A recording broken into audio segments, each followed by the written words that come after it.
you sure it's in there? It's in there. Let's do this.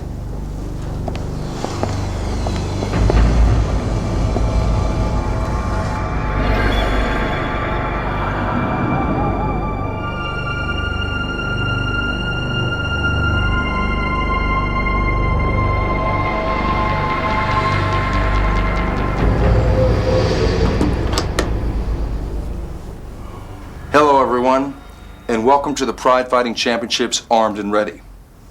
I'm Stephen Quadros. I am the Fight Professor, alongside my broadcast partner, Boss Rutan, codename El Guapo. Tonight, we have some truly interesting matchups, including the K1 invading Pride in the form of Mirko taking on the Pride middleweight champion, Wanderlei Silva, in a non-title bout. Now that should be an interesting matchup, boss. Boss? Mirko Wanderlei Silva? Yes, sorry. Yes, this is going to be a very interesting matchup. Because we all know Mirko from the K1. He's a devastating striker, so he knows how to punch. And he knows how to kick. But he's going to face Wanderlei Silva. Also a very good striker himself. But will it be enough for him? If I would be Wanderlei Silva, I would take this fight to the ground as soon as possible. And speaking of taking fights to the ground, dangerous Dan Henderson, one of America's best wrestlers, the man with the big right hand, is going up against the latest hotshot from the Brazilian top team, Ricardo Arona, the classic rivalry. American wrestling versus Brazilian jiu-jitsu. Oh yeah, and this guy knows his things on the ground. He's the 2 times Abu Dhabi World Submission Fighting Wrestling. He knows exactly what to do there. But can he take the fight to the ground? We don't know, because he's going to face this world-class wrestler in Dan Henderson, who, by the way, developed some serious boxing skills. And did someone mention trouble? Quentin Rampage Jackson is going to be stepping back into the ring of Pride, and he's going to be facing the 2-time Japan K1 champion in Masaki Satake. Now that's going to be a brawl. Yeah, this guy is a character. He's walking to the ring with that chain. He tries to be a tough guy. He tries to be just like us. You know that, by the way, tonight is going to be his 5th Japanese opponent, his 5th. He's stealing many hearts of Japanese fans. I hope that tonight he's going to steal the heart of Satake. And now, the reason why I have gathered you all here. Inside this case, my partner, Boss Rutan, has assured me is something that will revolutionize the entire martial arts world forever. So, without further ado, let's open the case, boss.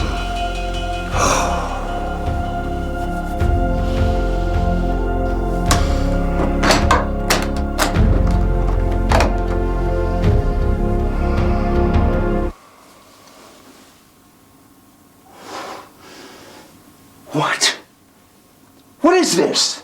This is the secret weapon? Your instruction tape? It's not an instructional, it's the boss with the mixed martial arts workout, man. This is something completely different than an instructional tape. I don't believe this. Just take a look at this. Look at this guy. Handsome guy right there. Handsome guy. El Guapo splits. And whoever always say, oh, the liver shot coming up. Here goes liver shot. I'm telling you, people underestimate it. Okay, palm strike's not effective. Watch this. High kick. Palm strike, boom, right to the hospital. What? He went right to the hospital. This is top secret? This is your instructional tape? This is not just a tape.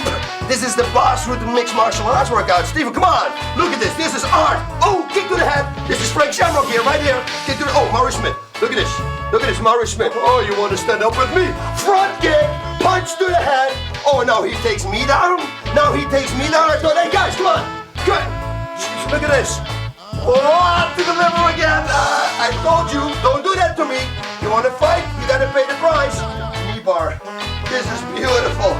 Jesus, I'm looking good. Oh, I'm looking good. I got to go, Angie. Jesus Christ, look at this. This has got to be sold for a lot of more money. Oh my, look at me. Look at me! Boss, you're good looking. Hey, Jeremy, no, boss, listen. Hey, choke. Choke! I choke him out! No, not you. Listen, you gotta sell this tape to the Home Shopping Network, okay?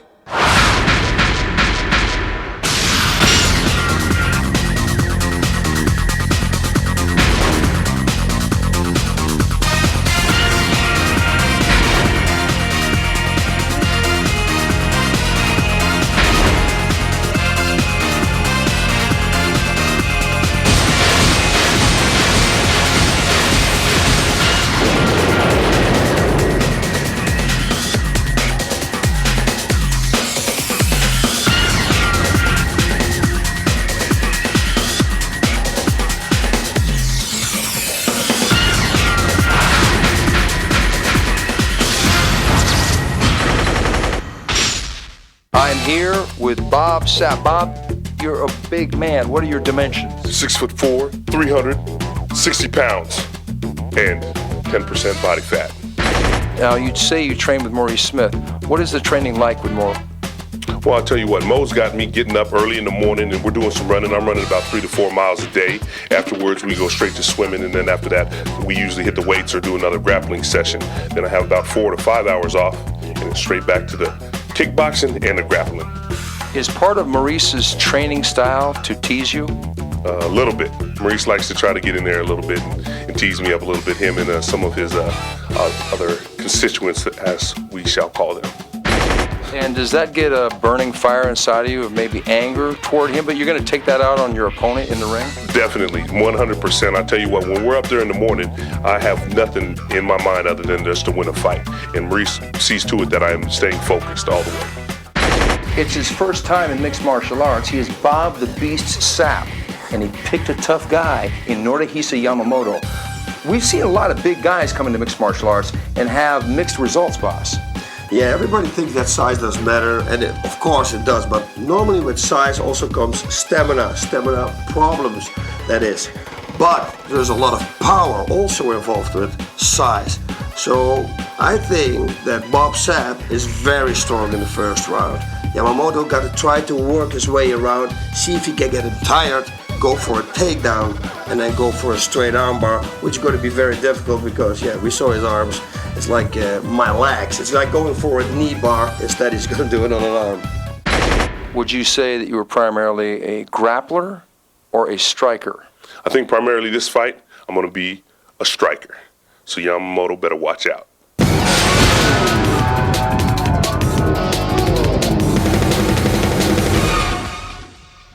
Okay, and here it is. This is going to be an interesting one, boss. Oh yes, there's quite a bit of a weight difference here. Yes, there is. 150 pounds. Yeah, but on the other hand, we got a lot of experience difference too. That man right there, Bob Sapp.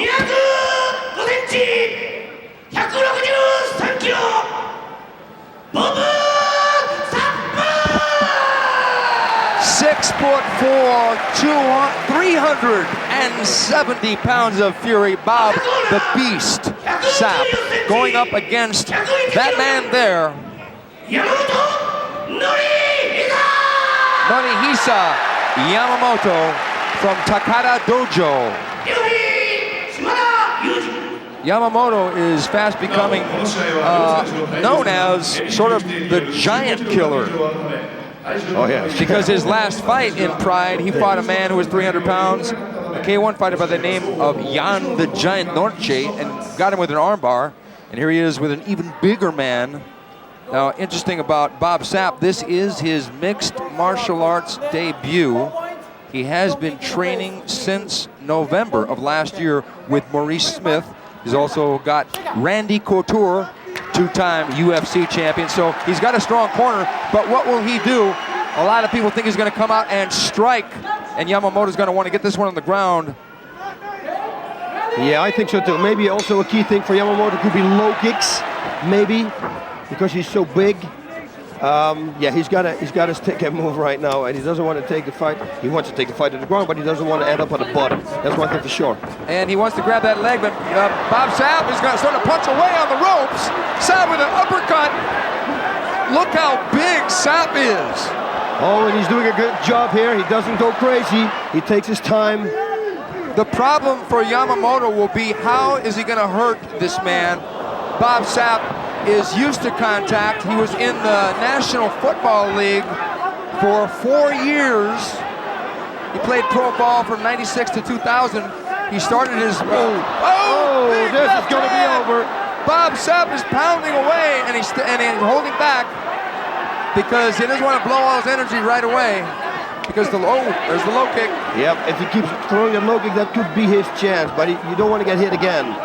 Bob Sapp is doing a real good job right now, but I think he should pressure it and go to try to force a knockout, especially here in the corner. Throw a knee, maybe even.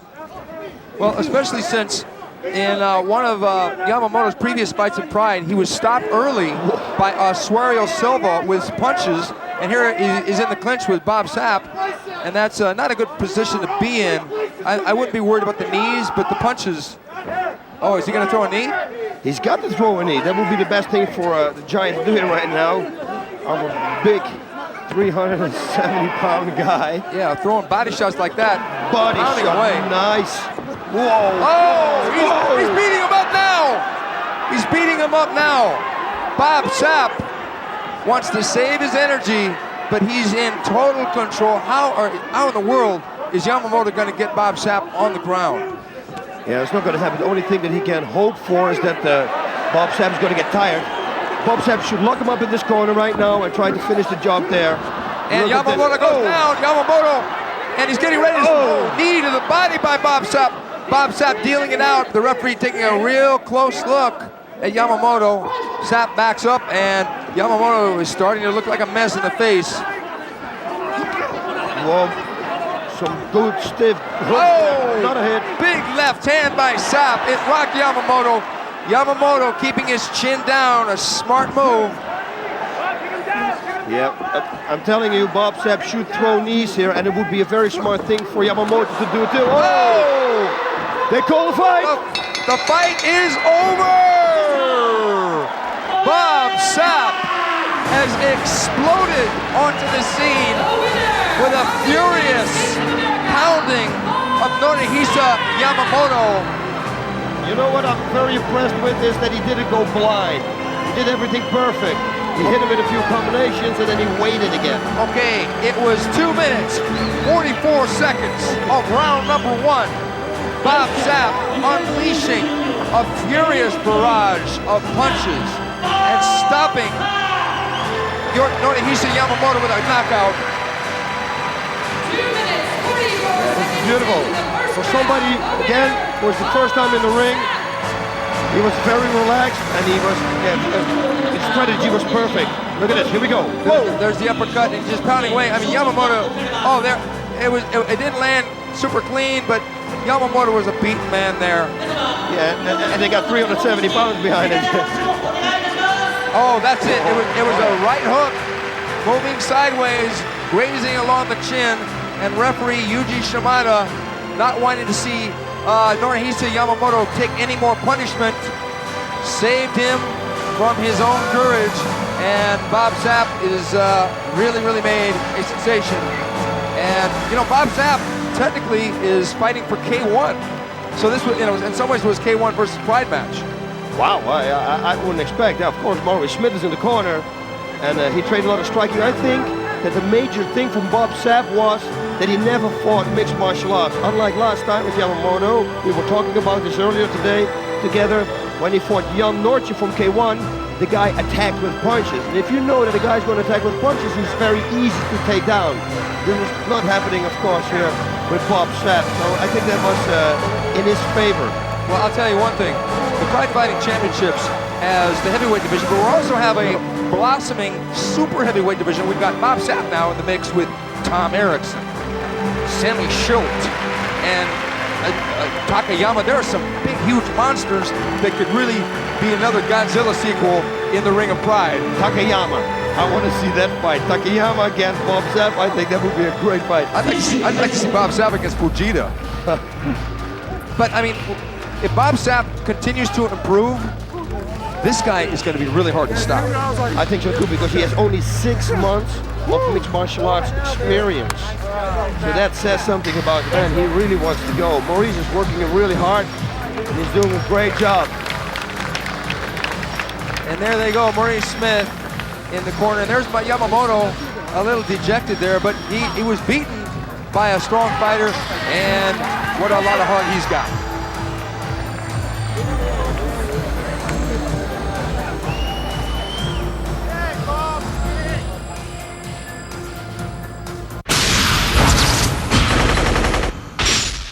They call him Rampage, Quentin Jackson. Quentin, why are you so angry? Man, I'm angry because last time I came here to fight, bitched out on me.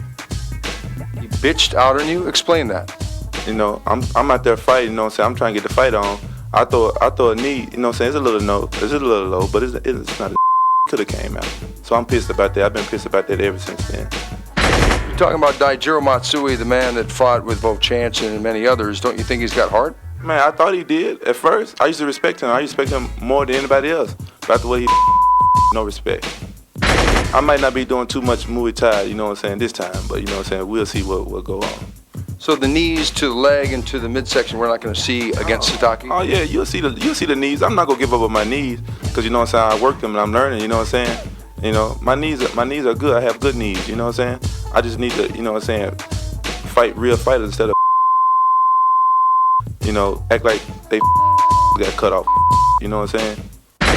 Quentin Rampage Jackson has made a name for himself by fighting 4 Japanese opponents. Now he's facing his 5th Japanese opponent, but this guy, boss, is a little bit different because Satake is a 2-time Japan K1 champion. Now, Quentin being a wrestler, you would think that he'd want to take it to the ground, but he's been training a lot with Tito Ortiz and those bad boy Team Punishment guys in stand-up. So what's your assessment on this fight? Still, you can train all you want, but in 6 months you cannot be a striker like a K1 caliber striker. Quentin needs to take this fight to the ground because Satake is way too good as a striker. He wants to take it down, but Satake has a pretty decent takedown defense. We saw him fight against Guy Metzger, and Guy almost couldn't take him down. He did at the end of the fight, but he had troubles with it. Now, Quentin has a different kind of takedown. He likes to body lock his opponents and then slam them down. I hope for Quentin this is gonna work. He's gotta take this fight to the ground. Listen, I have this question for you. There's one and only question that's very important. You shaved just like me, but what hairstyle did you have before you shaved? I'm just wondering, did you have the big afro or did you have the dreadlocks? Tell me, man. I'm gonna be honest. All right, I'm gonna put it down for y'all. I'm from Memphis, Tennessee. That's a part of America where the gangsters are born. You know what I'm saying? I grew up with a Jerry curl. I ain't gonna lie. It's not the one like you see on TV. It's not all greasy. I shake my la-la. It's all good, like little waves. It was good. Had a little fade to it. See, I'm from Memphis. You know what I'm saying? We do it differently. Right on. You understand? That's my question, baby. All right.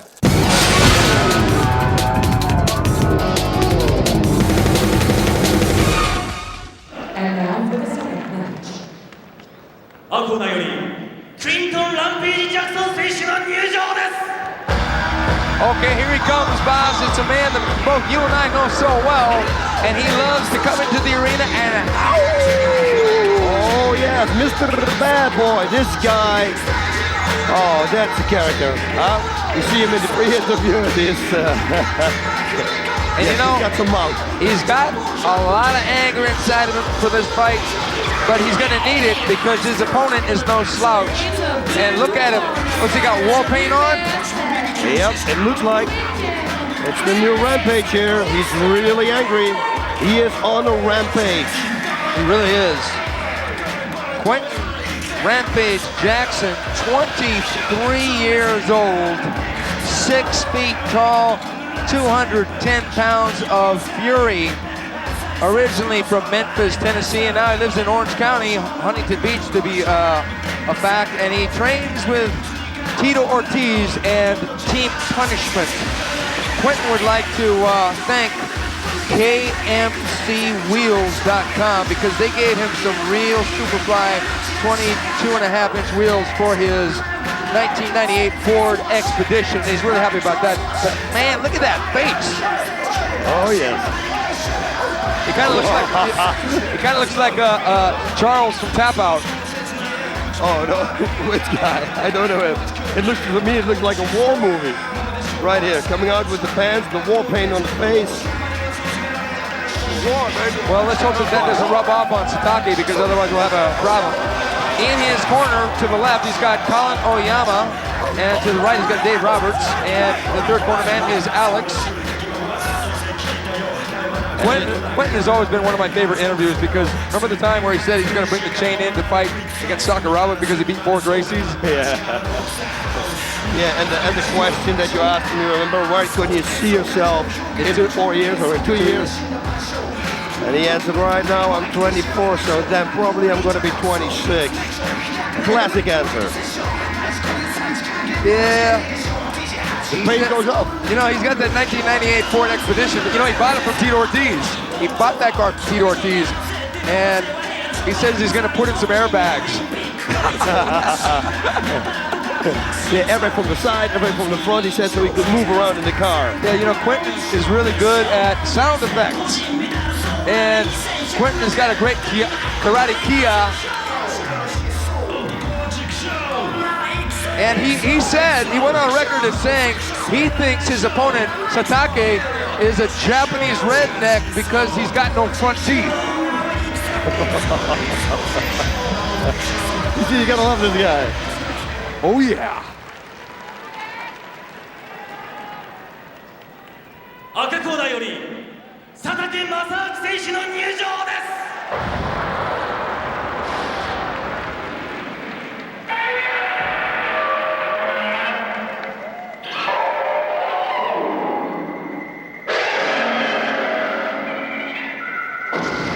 Oh no, I'm getting frightened, boss. Is that Godzilla? I think it is. Where is he? I don't know. It's red. And it is Godzilla! It is the Godzilla theme, folks. And Masaki Satake told us that this particular version of the Godzilla theme was recorded specifically for him by the artist. Oh yes, he was so popular here in Japan. He was the first K1 champion here in Japan when everything started, when nobody knew about it. It was like back in '92 or something. And he comes in well trained. I saw him, look at him. I think he lost 20 pounds since that time. Actually, he was the first Japan K1 champion. Okay. And then he ended up winning that title 2 times. And that's a significant title because you've got to fight 3 men under combat of, we're talking shin kicks, knees, punches. K1 is brutal. Even Maurice Smith said that K1 fighting is far more difficult on the body, far harder on the body than mixed martial arts. Oh yes, that is for sure. And he did Saido karate. It's like you can compare it to Kyokushin. It's a full contact karate form here in Japan, which is brutal, trust me. I trained Kyokushin, and it's like you said, you hurt yourself even more in that style karate than you do in Thai boxing. Yeah, a couple of Prides ago, he mentioned that he was going to unleash the invisible kick. Well, we asked Quentin Jackson about the invisible kick, and Quentin said, well, I probably won't see it tonight. Kind of a little pun there. Yeah, actually, he's got to be real good at it because I never saw it either. But, hey, we don't know. Let's see what's going to happen tonight. And here he is. I'll tell you what, Masaki Satake is in tip-top shape for this fight.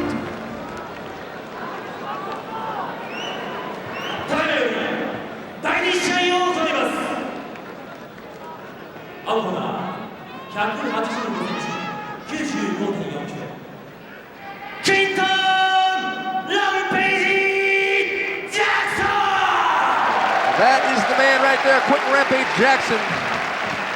He's got the tattoos all over.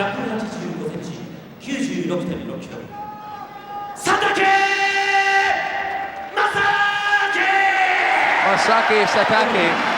I think Quentin has got to really think about getting Satake on the ground because I don't know that Quentin has faced a guy with as good a stand-up skills as Satake yet. Oh, that's for sure. That's one thing for sure. Satake lost. You remember the fight against Igor Vovchanski? That was such a tough fight, and you couldn't finish it. Satake was coming on at the end of that fight, And oh, look at that, look at that. They shake hands and Satake slaps his hand away. I don't know if that's going to get personal, but Quentin's got a bunch of henna tattoos all over him. He's a walking billboard tonight for KMC Wheels. Satake's a walking billboard for Satake. All right, now. Okay, there's the jab. Oh, left hook by Satake. Quentin with an uppercut. Nice, right uppercut. Nice, and Quentin, he's got to watch out with that knee. He's not, hasn't been real accurate with the knee to the body in the past. As a matter of fact, he lost his last fight because of an unfortunate knee to Daijiro Matsui. But Quentin has assured us that he's worked on his accuracy with the knees, but he's going to need accuracy. And the referee is already warning him, but no, what happened was Satake kneed him in the groin. Quentin said to the ref. Satake, okay. See? Well, I hope it doesn't end in an unfortunate situation where a guy takes a knee to the groin, because in this position, you can't see where the knee is going because your head is over the guy's shoulder. Yeah, but Quentin's doing a good job. He knees the inside of the legs of Satake, and he had a few good knees to the body too. But I'd like to see him break up, and I'd like to see him throw bombs. Okay, now there's... Yeah, there he goes again to the referee. He says this is like the second or third time. Well, Quentin should worry less about being a referee and more about being a fighter, because he's got Satake in front of him. He's got to take him down. That's what his strongest point is, and he's got the perfect position for it. Okay, good call by the referee. They weren't doing significant damage in that over-under clinch in the corner. And I expect the right hand from Satake here. I think he's going to throw this right hand lead. High kick. They'll go for the left hook by Satake. Satake, he's going to get trapped in the corner. Satake's going to move side to side. He's going to get in the corner, and they're going to be in the same situation. Satake getting... now there's more editorialization there by Jackson about the groin shots. Okay, he's going for the slam. He's going to grab the leg. And this is his position, the body lock and then the slam. And he's going to do it. He's going to do it. Oh, what a slam by Quentin Jackson. Exactly as you called, boss. He got the high crotch underhook. And now he's got him in a bad position for knees right here. There it is. Whoa. Should have eaten that at the head. I think so too. And he's good in controlling this position. We saw him fight against Otsuka, and he did a real good job. He didn't let Otsuka escape here. So if he can keep the fight going, he could finish the fight here just like he did. Look at those knees. Those knees are dropping straight down onto Satake. He's got to get out of this position. He's got to try and get guard. He's throwing some good body shots too. In between, we can't see it from this camera angle, but you can see, what you do can see is, oh, look at this. Satake tries to lock up that arm now. Okay, Satake scooting away from the ropes. Quentin guarding Satake from sliding into the guard and keeping control. Quentin in control, and he's getting another hard knee, and another one by Quentin Jackson. Oh, good punch. Now he's in a bad position. He's going to be in north-south position, and that could be a real tough position for Satake to get out of. Quentin in total control, and Satake almost getting, and now Satake got a half butterfly guard on the bottom, and nice. Quentin jumps right out of the guard into the side mount. Well, Quentin has learned a lot now on the ground. He didn't allow to go to the guard, he jumped to the side mount, perfect. He's been working hard, Steven. And now he's got him in a cradle, and this is no doubt. Okay, Satake looks like he's got half guard here, and Quentin should bide his time here and pick his move, because he's been dominating so far on the ground. And Satake's got him in half guard, and Satake opening the guard up, and Quentin's going to pass that guard again. If Satake isn't judicious about keeping his legs closed around that leg of Quentin. Yeah, he's doing a good job. He every time we see him fight, he's improving. It's look at his body shots. I tell you, we were remarking about how Satake had practiced his takedown defense. Well, it wasn't quite good enough, because Quentin loves that body slam, and he got one earlier in this round. Satake stacking up, and Satake trying to scoot out. Going for an armbar, it looks like, almost. Is he going to go for the Kimura? It looks like no. Ooh, that was a good knee. There, Quentin back inside control, dropping the knees down on Masaki Satake's head. Nice elbow there to the ribs. That is the liver section. There we go. There you go, boss. That's a shot for you guys at home. That's liver shot number 1. Okay, they're locked up here. I wouldn't be surprised if they restarted them, at least scooted them back to the center of the ring in this position. I don't know that they want to restart him standing because Quentin is doing damage. And a nice pushback, and he got full guard. Satake on the bottom, better defensive position. But if they scoot any further toward the ropes, I think the referee is going to turn around, just as I said. There you go, man. I think he's going to pull them back to the center of the ring, restart them in the center of the ring on the ground. I like this rule a lot because it keeps the action going. Wait a minute. Yeah, got to go back to the ground, on the guard. Satake has got to get out from the bottom and stand back up, in my opinion. He can't win a ground game with Quentin. Quentin is a wrestler. Okay, last 5 minutes. Round number 1. First round is a 10-minute round, and then we got 2 5-minute rounds after that, with a 2-minute break in the middle. Quentin grinding that right hand to the body and then dropping it over the top. Yeah, if they stay in this position, it's going to be a start-up, a new start, I guess. I think they're going to put him under feet. Oh, this is a very smart thing to do for Quentin. Well, Quentin was going to slam him. He was going to lift him up and slam him, but that's a lot of energy to expend because Satake is in shape for this fight.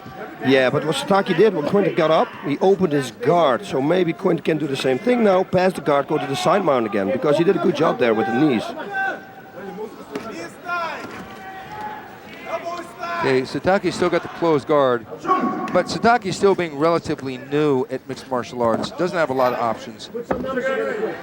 On paper, Satake doesn't have an impressive record at all because Satake, he had the misfortune. Okay, there Quentin is, just as you said, he passed that guard, boss.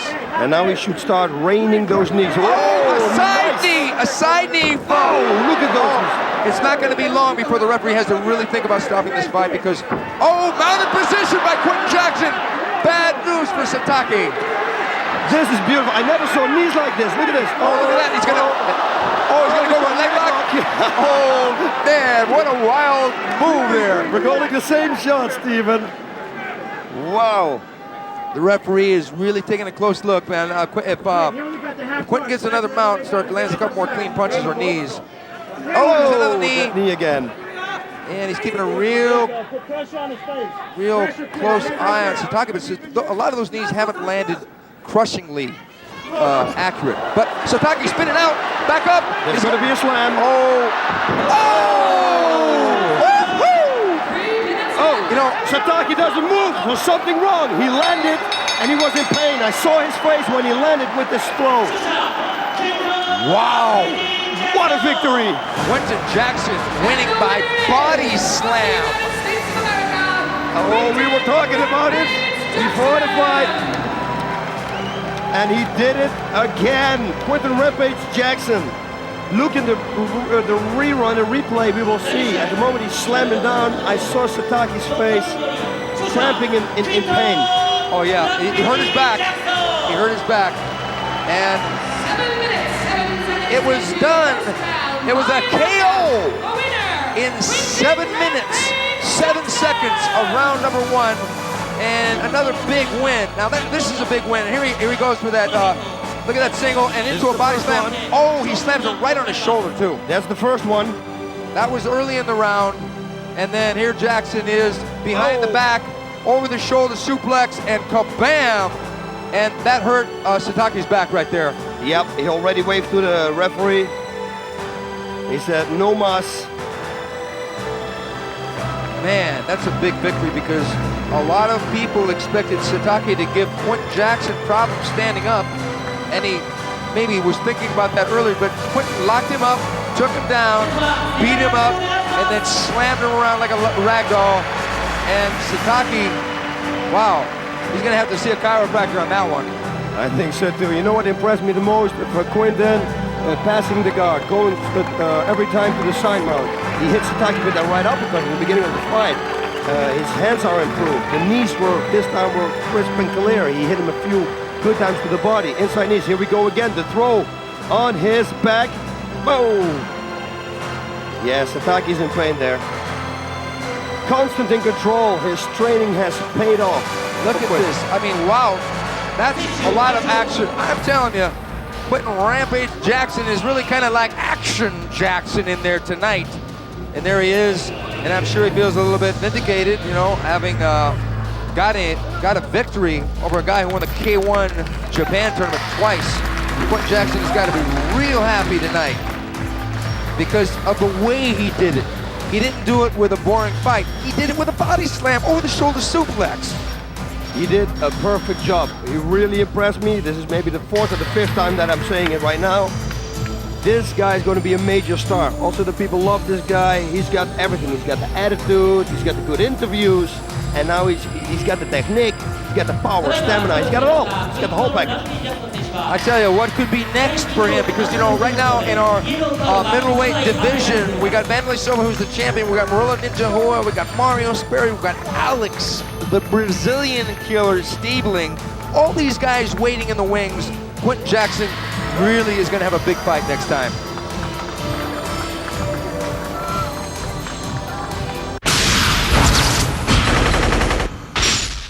His name is Rogério Minotauro Nogueira, and he is not to be confused with his twin brother, who is the Pride Heavyweight Champion, and that is Minotauro Nogueira. Now, boss, Minotauro Nogueira, who is fighting tonight against Imamura, they say is a better technician than his brother, who is the champion of the heavyweight division. Is that possible? It's very difficult to be possible, but it's right what you said. 2 days ago I had breakfast and I was talking with one of his teammates and he told me that. He said, listen, he's a better technician. He's good striking, get good takedowns, and he's obviously very good on the ground. And this will be Minotauro's first time in Pride. Now, what he and his twin brother evidently have done, Minotauro is the heavyweight champion. They made a deal, and he said, Minotauro, you cut down to 205 pounds, and you go after that belt. Now, wouldn't it be amazing if Minotauro, who is fighting tonight, moved his way up and won the title? Twin brothers, heavyweight and middleweight championships. Well, we're going to find out tonight when he takes his first step into the ring of Pride.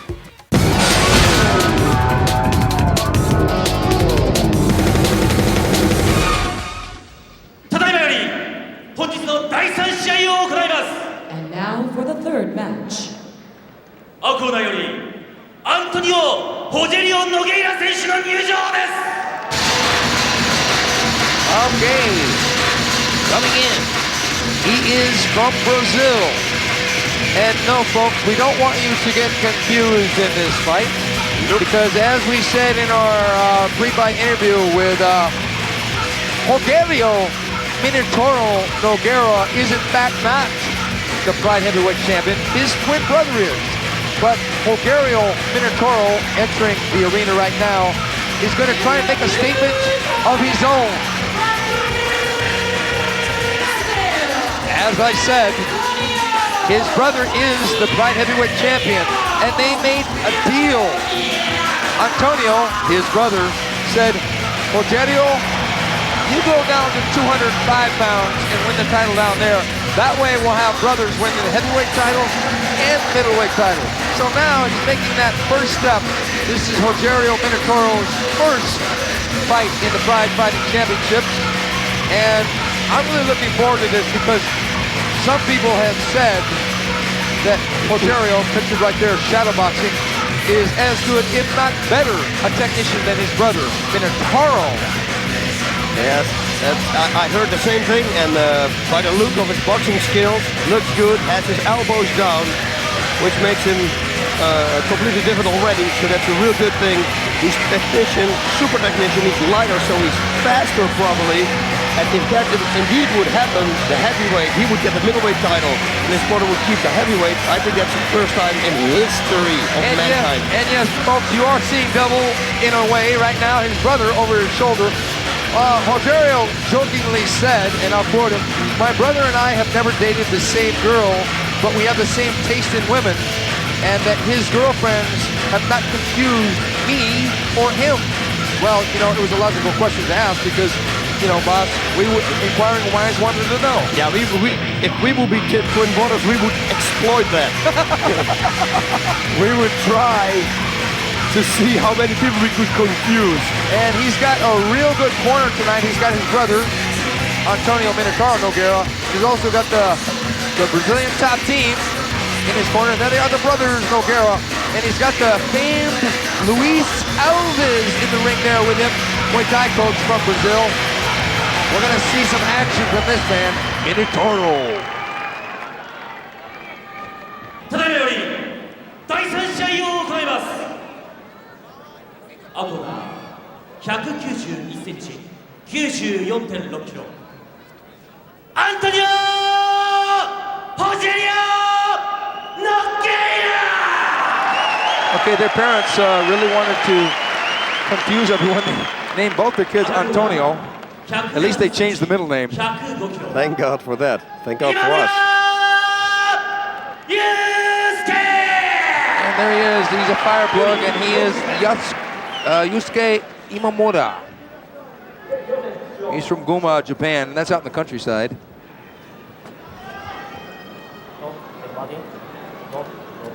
No. Yeah, both men are 25 years old.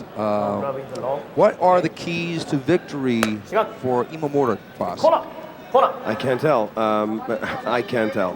We don't know anything about him. He's probably a real good wrestler. He's going to go for a takedown, but then on the ground, hey. Ooh. I wouldn't have a game plan for him. Okay, predictions. Prediction, I think that he's going to lose by a submission. Yeah, speaking of wrestling, he's going for that single leg takedown in. Nogueira's pulling the guillotine there, but he's got half a guillotine. But he does have position. He might get him on this. He might get him. But I don't think so. It looks that he's got it. Yeah. Oh, he's got it. Maybe. Yeah. No, he's going to pop out. He's going to pop out. Oh, it would be tragic to get it taken out in the guillotine, especially on the half guard with the one arm in to half a guillotine. He's going to pull out. He's going to pull out. Yeah. Nogueira's going to spend a lot of energy. Oh, he tapped out! He tapped out! Oh, he tapped out! He tapped out! Say it again. Oh my God! Oh my God! and people say that I say that. Jesus Christ! Liver shot. Man, that was quick. Normally, normal people wouldn't tap, but with him, a submission artist like him, you can never tell. How long was this? Oh man, 35 seconds, folks. Antonio Rogerio Minotauro Nogueira from Brazilian top team going to 3-0 with that half a guillotine choke from the half guard in 35 seconds. 35 seconds. Now, here we go. Standing up in the corner, waiting for the audience. Yeah, what is next for him? What is next? Yeah, because like we said, we're talking about Quentin Jackson in that weight division. Now this guy's in that weight division. This guy against Jackson would be an awesome fight. Yeah, I think also against Alex Stiebling, replay. Okay, here's the mistake right here. He just went right into that guillotine because a lot of shooters don't expect the guillotine anymore because it's so easy to get out of, theoretically. Yes. But when a guy is this good on the ground, he can get the angle and he get that arm around the carotid artery in such a way that he's going to get the tap out. Now, Imamura almost popped out, but man, the finesse Nogueira used right here to keep that lock on until he got the tap. And the referee was saying the infamous words, "Did you give up? Do you give up? Do you give up? Do you give up?" And there it is. He gave up. Yeah, that's it's like you said, within an arm, he caught also an arm, so it's possible to escape. What you have to do when you're on the bottom, when you're in that guillotine, you have to turn your face and make sure that your jaw is buried in his chest, so that the choke is only on the side of your neck and not on your throat. Now that's a winning team right there. You got the two brothers, Luis Alves and Mabel on the left. Wow, that was impressive because this really opens up. We've already got a stacked middleweight division. As I said before, we got Wanderlei, we got Ninja, we got Mario Sperry, which is one of his teammates. We got Quentin Jackson, Alex Stiebling, and who knows what rock somebody else is going to crawl from under. Yeah, I really, to tell you the truth, would have liked to see this fight a little longer, so we would have more information about Nogueira. But fortunately for him, it wasn't easy money. Well, it's okay, let's go to a party now and have some fun. I tell you what, boss, I would love to see him fight Jackson because that would be a war, and I think it's good enough to give Jackson a hard fight, and I don't know, maybe even beat him. Yeah, maybe, but Jackson is surprising us. Every time we see him fight, or last time then he got kind of disqualified. It was a no contest, but he's getting better and better and better, and he will look at fights like this, and he will train for people like this. You know, he's a smart guy. He's devoted. He's everything he does right now is devoted to fighting. But the thing is, strategically, here's the situation. Jackson wants to take the fight to the ground. This guy wants to fight on the ground. Yeah. So maybe Jackson would want to keep the fight standing, but we don't know because we saw this guy shadow boxing and he looked pretty good. He looked very good. So what I'm saying is that strategically, that might be a really interesting fight, a wild fight, because this guy didn't sit there and lay around. This guy went for it. Yep. Yep, it's everything. It's full of surprises. So here we go. Please applaud a little bit more. It took me 35 seconds. I broke a sweat here. Yeah, 35 seconds. I'm glad he had his hair cut a little shorter than his brother. Otherwise, I would have not been able to identify maybe the ears. The ears. Yeah, because his ears aren't as cauliflower as his Cauliflower others. is. Right. That's the big difference. That's how I put together. You know, actually, the first time that I saw him, I went over to him and I congratulated him. He said, "No, it's my brother."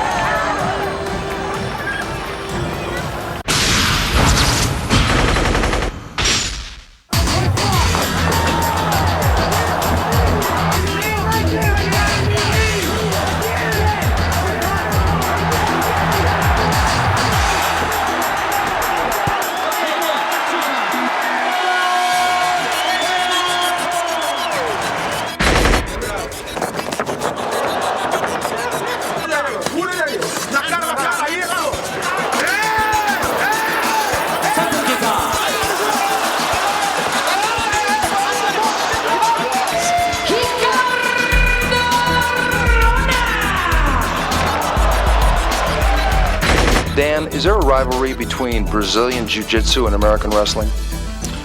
Probably a little bit more from the Brazilian side.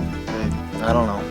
I feel no rivalry or no animosity towards anybody. I just go out and get the job done the best I can. You feel no animosity, yet you're in the mixed martial art business. How do you rectify that? Well, I don't know. I just go out and it's like a sport to me. I grew up wrestling. I don't hold grudges against anybody. I go out there and compete more for myself to try and show how well I can compete. And it makes me feel good that way. This next match is going to be a doozy. We got the Brazilian Jiu-Jitsu guy against the American wrestler, but Dangerous Dan Henderson is no simple wrestler. He's got the big right hand. Now, what can Arona do to avoid that punch? I don't know, but I think that Arona worked a lot on striking. He had to, because you have to see Dan Henderson knock out Renzo Gracie with one shot. Dan's got a good hands, he's a good wrestler. Arona is very good on the ground. He's got to take this fight to the ground. Most of the time, a good setup would be strike, attack, and then go for a takedown, because only going for a takedown is probably not going to do it. Dan Henderson has the luxury of training with former two-time UFC champion Randy Couture, but Arona is training with the Pride heavyweight champion and Antonio Rodrigo Minotauro Nogueira, so they both have real strong corners. Do you think that the cardio element is going to be any factor in the fight? One thing we do know is that Dan Henderson is always in shape. He is always ready to fight. Arona, at the other hand, the last time you saw him fight against Guy Metzger, he ran out of gas a little bit. But you know what? That helps people, because that makes them realize that they have to work more on other things, like stamina. So we will be in perfect shape. So will they duke it up standing up, or will they shot it down to the ground? We don't know, but we're going to find out. You've got this right hand from hell. Is that natural, or did you work to develop that? Probably a little of both. I mean, I probably had a strong right hand to begin with, but if I don't put it in the right place, it doesn't do a whole lot.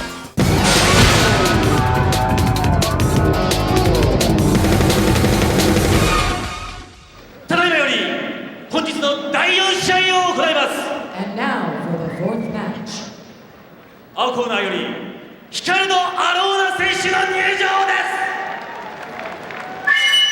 Okay, he is from Rio de Janeiro, Brazil. He is from the Brazilian top team. He is Ricardo Arona, and it's actually spelled Ricardo, but the Brazilians pronounce that R with an H sound. Coming into the arena here at Yokohama Arena. Oh, by the way, it's been sold out for weeks. 14,500 people here live. And we're seeing just an absolutely fantastic show up until this point. And Boss, I think this fight is going to go above and beyond the previous fights that we've seen tonight. I think so too. I think this fight could be the fight of the night. Of course, we got some more really good fights coming up, but this is a perfect matchup right here. I'll tell you, Ricardo Arona stepping into the platform right there has got strength on his side. I mean, we've seen him. He's got a physique like a bodybuilder. But that is really not going to be to his hindrance because he is the former two-time Abu Dhabi submission wrestling champion at 98 kilos, and he also won the absolute division, which is the open-ended division, no weight class, in 2001. So he's good on the ground, but is he good at blocking the right hand, which is Dan Henderson's big weapon? Oh yeah, and that right hand is gonna come. And you know that Dan Henderson was in the ring tournament. He won that. He was in the fight with Nogueira, who's a heavyweight champion here, and Nogueira couldn't submit him. So that says a lot about Dan Henderson. Can Arona do it? We don't know. Actually, Arona's ground and pound was pretty good too when we saw him fight against Guy Metzger. He had some good moments in there. Yeah, he did. He really did. His former teammate, Vitor Belfort, has dropped out of the Brazilian top team and was on a really popular reality TV show down there in Brazil. And he said he never watched Vitor on the show. And I can't really quote what he said because it involves profanity and I'm not a fighter, so I can't get away with that. But it began with B and ended with T and had an SH in the middle of it. But he didn't like the show, and he didn't like Vitor's character on the show.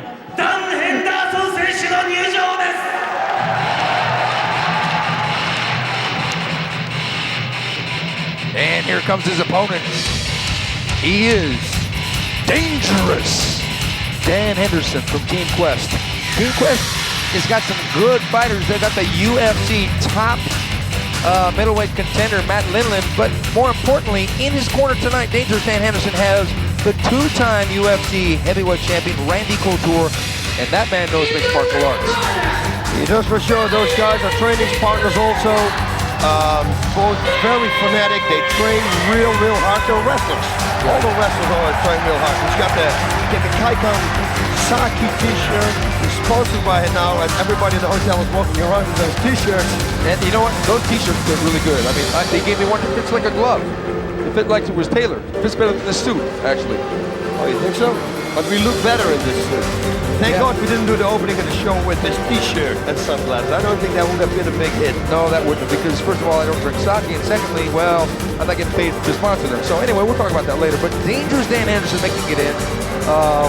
He is going to be right around 195 pounds in this fight and comes in with a wealth of experience.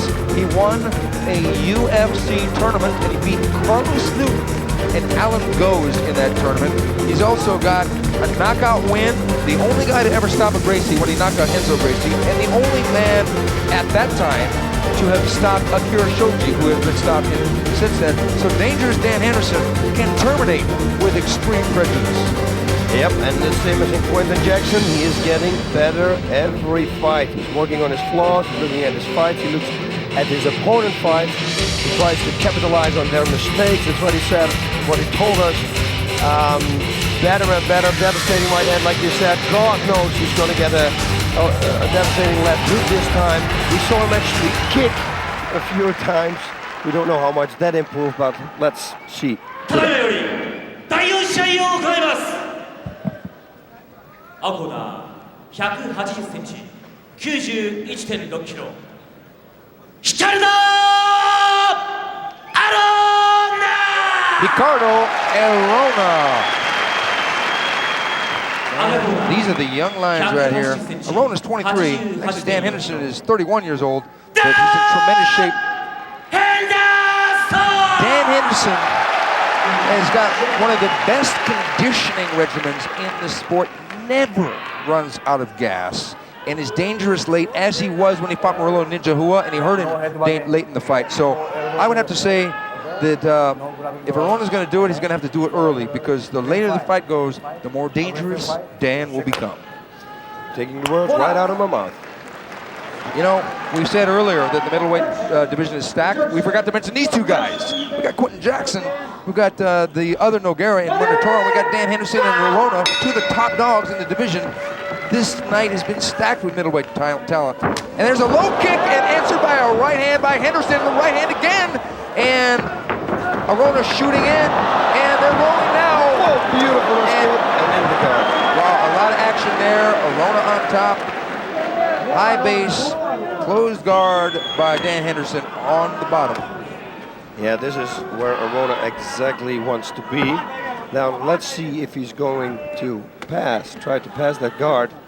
Because right from here, there's not a lot of damage you can do. There's your famous crossface, boss. Yes, I love the crossface. It's not all the way. He's got to get the tapes. Oh, he's doing a perfect job. Leaning on the throat can't do much, but it can frustrate your opponent. And that's exactly what you want in a fight. You want to create diversion, you also want to frustrate, and you want to create pressure on that throat too if he'll give you the throw. But Dan kept his chin down, so it wasn't as much of a factor. Yeah, plus also if he turns his head to the right or to the left, the pressure of the throat will be off, so it's very easy to defend.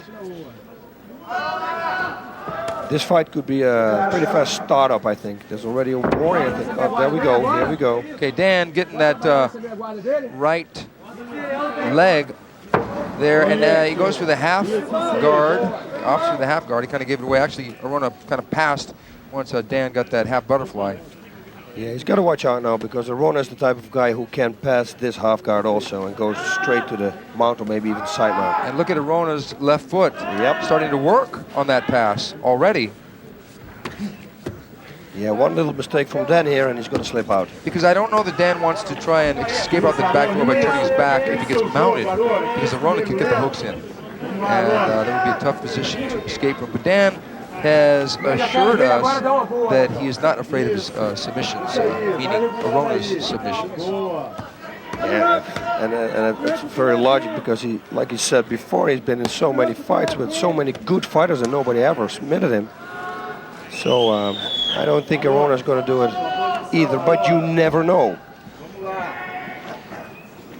Arona's doing a good job. Oh, here we go. He gets the mount, and Dan moves to escape, and Dan gets, he looks like he got guard. He got a butterfly guard here, and look for that sweep, but Arona tried to pass that guard again. He's trying to step over that left foot as he did earlier, and Dan's got the leg grapevine again.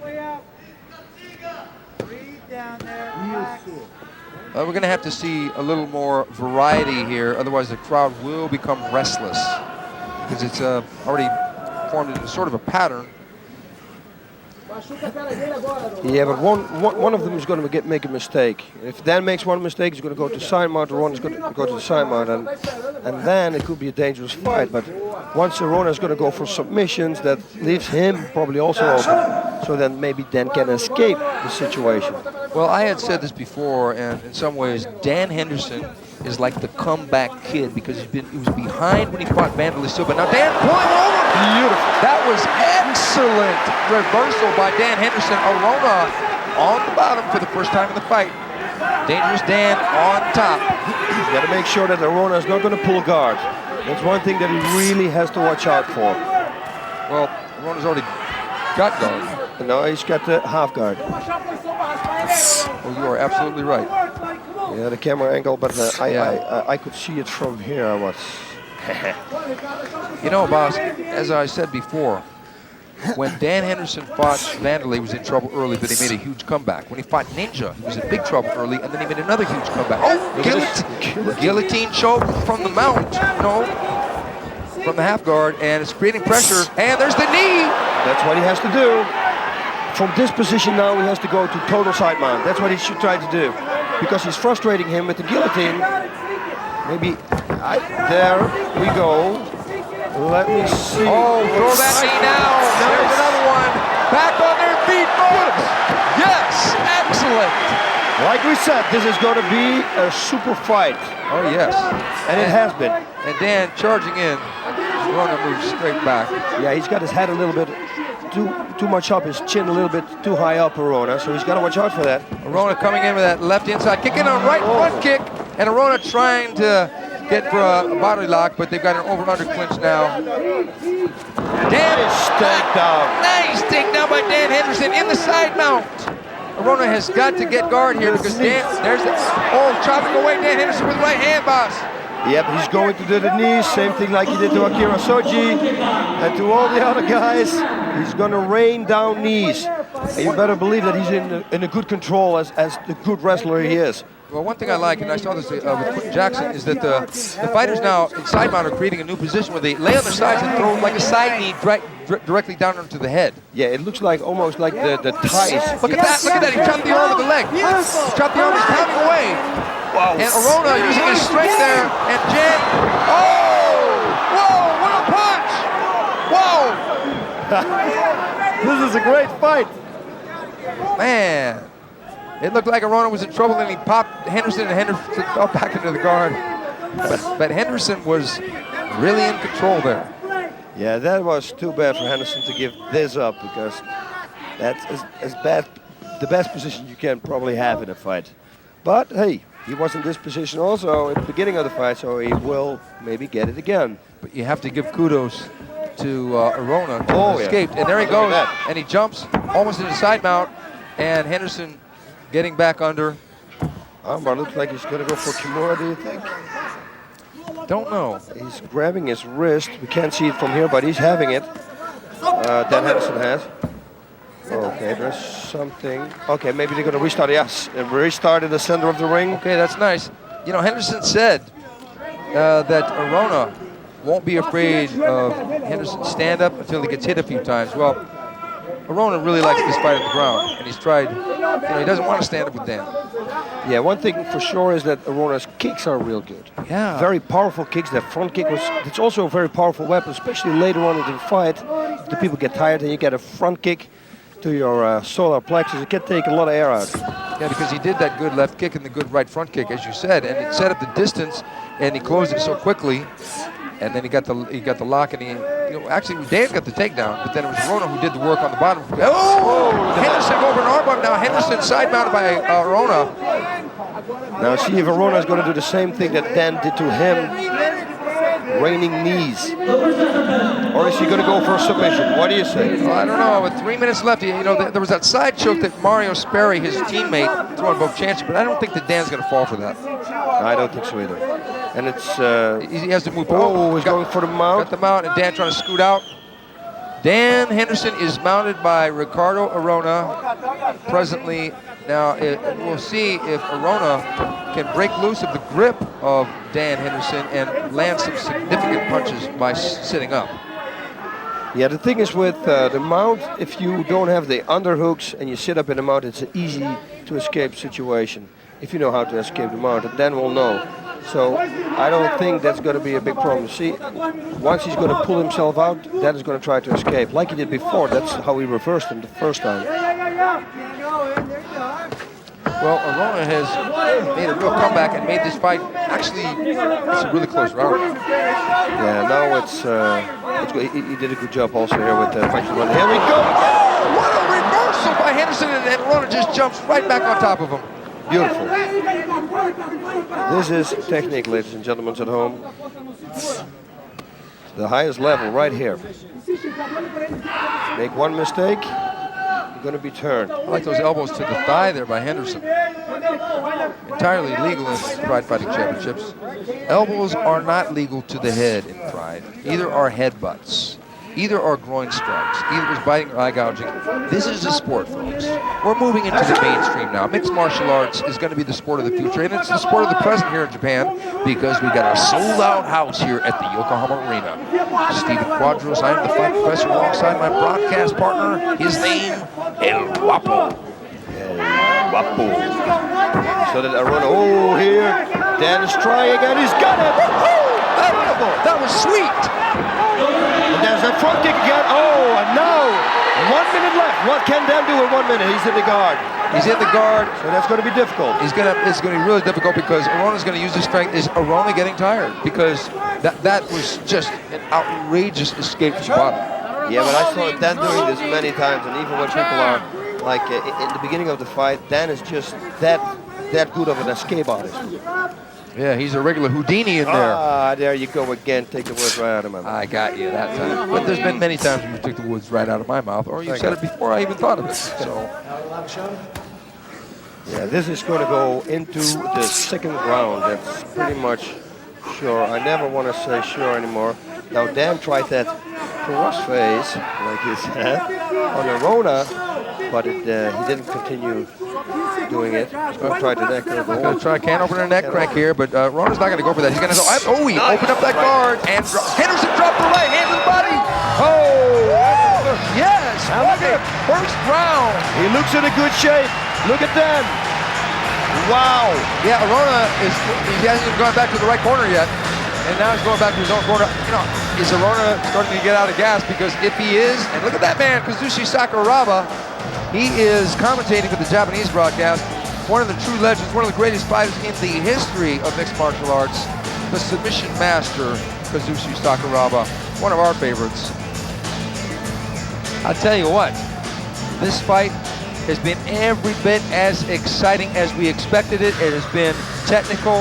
It has had a lot of heart. Dan Henderson came out and was owning the stand-up, and then he was down on the ground. Arona was ahead. He got reversed. Henderson has been the guy with the reversal. So here we are. That's the takedown, I think. Let me see. And Arona. Yeah, it's going to be the takedown. Nice. That was so sweet.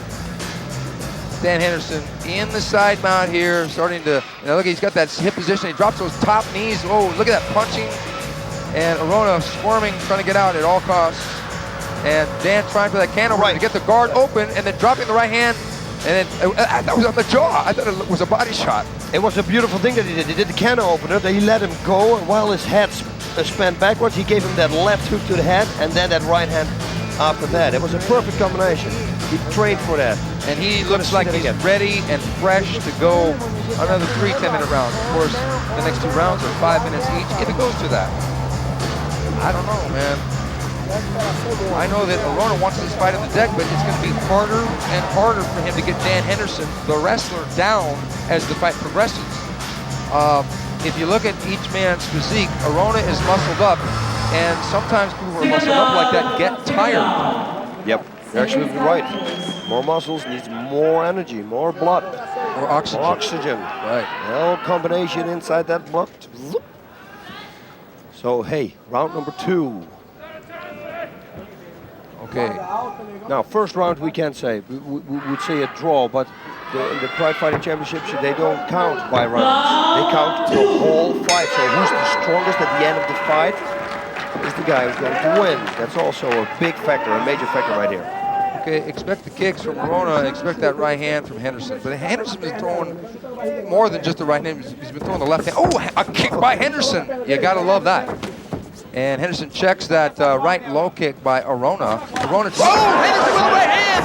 And look at that takedown, boss. That was a beautiful takedown, and it was because he hit him one time with the right hand, and then he got a little bit too much aggressive, came in for another one, and that was the perfect moment for Arona to take him down. Yeah, I think that Arona's got about 10 pounds on Henderson in this fight. He came in right around 205 pounds. Henderson is about 195. But you know, Henderson is in that weird no man's land to where he could drop down and fight at 185 if, that's a big if, the Pride Fighting Championships created a third weight division. That would be kind of cool because we've got Sakuraba, Pele, Carlos Newton, all right around 185 pounds. That's like maybe a weight division in the future, who knows. But in this fight, Henderson is so competitive. And look at this. Did you see that? He locked his hand up with his knee. I never saw that. Yeah, this is the position that Arona is going to take a break right now. But they're going to restart it if nothing happens. Yeah, it's been a slowdown, and that sometimes can be indicative of one or both of the fighters' conditioning. Now, Arona, not only did we talk about Vitor Belfort and that little reality show in Brazil, but he also talked about future opponents. And he said if he beats Dan Henderson, he wants a shot at Wanderlei Silva for the middle. Oh, up kick by Henderson. And it didn't land completely, but it did land. And look at him blocking that kick. He's doing a good job. He's kicking back. He's got to see if he can get up. That's a good low kick right there. Yeah, the kicks of Arona are good. He's got solid kicks. He's been training with Luis Alves and dropping the right hand. Arona chopping away, missing there. What I was going to say is that Arona would love to challenge Wanderlei Silva for his middleweight title, but there's another gentleman, and this gentleman may be on the hit list of many Brazilian fighters. Alex Stievling came up in the conversation, and Arona was reserved and respectful until I mentioned hot blood, and then he said he really wants to fight him, and he didn't like the Brazilian Killer t-shirt that Stievling wore in the last Pride show when he beat Walid Ismail. Yeah, every Brazilian fighter that we talked to said the same thing. Well, I think the whole country of Brazil took offense to that t-shirt. As a matter of fact, that's what the fighter said. Yeah, he better not take a nice vacation in Brazil. I don't think that would be a good idea for Alex Stievling. Okay, nice, very good, restart. Love it. And we're coming down to close to a minute left in the round. And Arona's got to get this fight on the ground again. Henderson has been the better fighter, standing up stiff left jab, and Henderson getting an underhook and a He's strong. got a front choke. He's got the front guillotine, shot to the knee. And Arona shouldn't have done that. Yeah, but he's got the guillotine. He's got the guillotine. But Arona's going to have to use a lot of energy to pull out of that. If Arona, he pulled out. Wow. Man. Yeah, see, against a guy like Arona, I would not waste energy on that. He didn't really waste that much energy on it, though. He pulled it. Wait, what happened? He's got a cut. He's got a cut. Wow. Okay, now yeah, this is of course in the Pride Fighting Championship that they're going to expect right away. Inspect that cut right there. Now let's see if they're going to restart it. Let's hope it's just a little cut, because it always looks worse than that it is. Yeah, it's to the side of the eye. They should be able to stop the cut and restart. Boy, I sure would like to see this fight go on, because it's been so competitive now. Let's see where that cut happened. And there was the right hand, and then they lock up here. And Dan going for the guillotine. Oh, good. Here we go. Excellent. Excellent. And they're going to restart back. Henderson on the bottom, in the guard. Doctor inspected Arona, found that he was not injured, was ready to continue. It was not a bad cut, but they want to be sure. They're not just going to let this go into some crazy barroom brawl. I mean, we have a real good staff of physicians here at ringside to protect the fighters. And Arona chopping with the right hand, and Arona gets side mount. Arona all fired up after that inspection, but Dan firing the knees away from the bottom. That's a good knee, but still there is not a real impact in the knees because his arm is in the way. Arona's arm is in the way. But this is a good position for Arona to be in. Mounted position. 30 seconds. What can happen in 30 seconds? Then Henderson needs a reversal here. I think Henderson is not in danger of being finished here. But Arona has landed a good deal of shots here on the ground and seems to have been almost the better man in this round. What are your thoughts, boss? Yeah, I think the same thing. There are two things that Henderson can do. He can, of course, wait and rest like he did now, or try to reverse it and see if he can convince the jury that he's still got a lot of energy. But he will probably save it till the end. Now, Arona, I see here from ringside what you guys didn't see. He stumbled to his stool. So he looks tired. But it's quite a logic. Well, let's hope they got a good cut man in that corner, because they don't want the cut to be a factor. And right now it's not a factor. Henderson standing in his corner. Now, here we go. Henderson chopping. Oh, that right hand landed right on the chin, and trying to figure out where the cut happened. But a good takedown. But you know, Dan does land that right hand, and that was a beautiful right hand. And Arona turned his head a little bit. If he didn't, boy, he would have been in big trouble. Yeah, it was a beautiful takedown from Arona also. Yeah, Arona really knows his game. He knows his strength. use the kicks to set up a diversion and go for the takedown. Although we saw Dan avoid a takedown, at least momentarily, early in that fight before they got into that punching exchange that we just saw. Okay, here Arona's looking fresh again. He does look fresh. Yeah. He had the same thing you remember with when he fought Guy Metzger. His last round was also better than the previous round. So, well, I'll tell you one thing, he's going to need it because Dan Henderson, as I said before, he's stronger at the end of the fight. Yeah. Especially with his punches. Like when he had Murilo Ninja in trouble, but Murilo didn't go, so that's a big accolade to the survivability of Hua, you know, because Murilo took some shots in that fight. But I think about halfway through this round, if I were Henderson's corner and they're standing, I would say unleash a combination. Just start unleashing a barrage of punches. Yeah, but still watch out a little bit because when he did it in round number 2, he got taken down with it. So he's got to pick him. He doesn't want to come in too uncontrolled. Man, what a fight this has been. Longest fight of the night. Yeah. Oh, good low kick in. Wow, Arona landed a good shot there, and Dan finally getting the underhooks, and Arona has got a real aggressive takedown. He always gets Dan down. Dan cannot block the takedown. It's a lot of power. Yeah. It's a lot of physical power he has.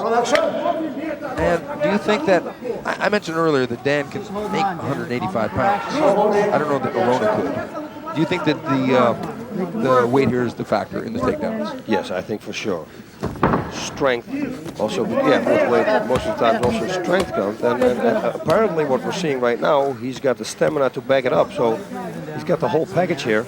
Dan really has got to go to work right now. Well, Dan is not really in a position to go to work because Arona is on top. Now, if strength and weight be a real big criteria, look at this. A little rolling around. Rolling, rawhide. Okay, that was interesting. Yeah. That's, they say when you grapple, hey, you want to roll? Well, they literally rolled. That's a good one, Mr. Quadros. Oh, yeah. Keep on. Whoa, mount position. That's right. That's the position that Dan every time escaped from, and then reverses the whole situation. So let's see if he can do it again now. But Dan almost in danger of eating some punches there. Arona establishing a good hand base there. Dan's got to get busy. He's got to get back to his feet, and he's got to deliver some punches. Oh, look at this. Henderson turning his back momentarily, got the headlock. Yeah, that's the way he turned him. You remember in round number 2, but then Arona took over again. But he did it, so maybe he can pull it off the wall. No. Bad position for Dan Henderson. Bad position. He's got Arona on his back, and this is where we said underneath. Oh, no. Oh, no. Dan has got to turn. Dan's going to get choked out. No, it's not under there. Oh, no. Man. Whoa, it would have been the first time, by the way.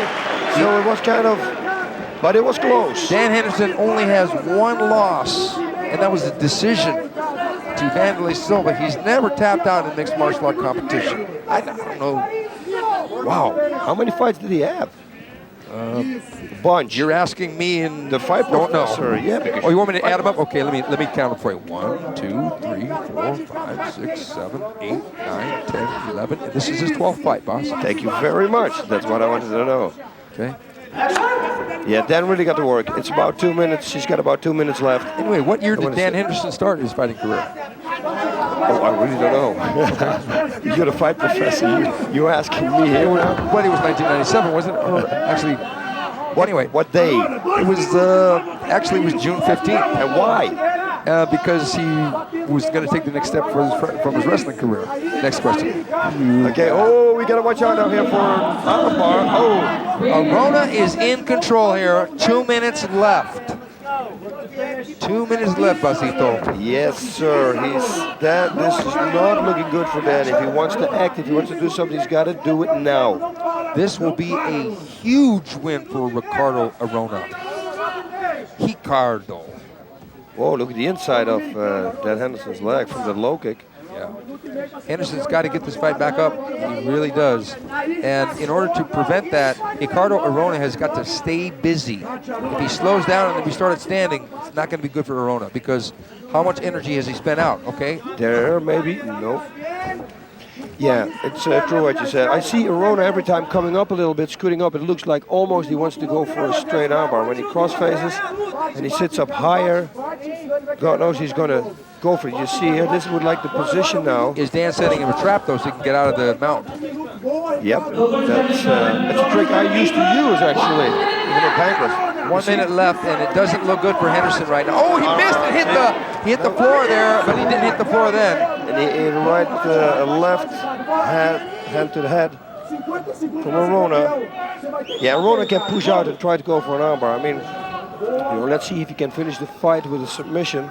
But he thinks probably now, you know what? I've got this fight now in the bag because I was in domination the last round. Yeah, then. Trying everything more. 30 seconds. Yeah, 30 seconds left, and Henderson has not been able to solve the mount problem that Arona has been presenting to him for the last 4 minutes of this fight. And Arona chopping away. It appears that Arona has done enough to win this fight. Oh, now Arona, you just don't want a fight like this to end. No, but Arona played a real good, real smart, technical game. He really did. It appears to me that Ricardo Arona has snatched the victory by getting stronger as the fight progressed. Yeah, this is, it's crazy. He still looks very fresh. Like I said, at the end of round 2, when he stumbled to his corner and then he recouped like in the 2 minutes. He was totally back. Look at this. He was going for the choke, and Henderson had to fight so hard to get out. He just about had it. Oh. That must have really frustrated Arona that Dan got out of this. He must have thought, oh, man. That was very close. Yes, it was.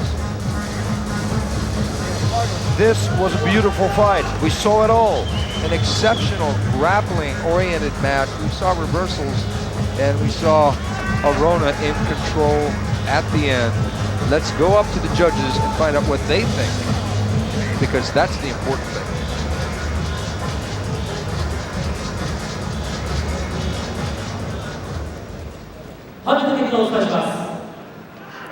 Judge Ricardo.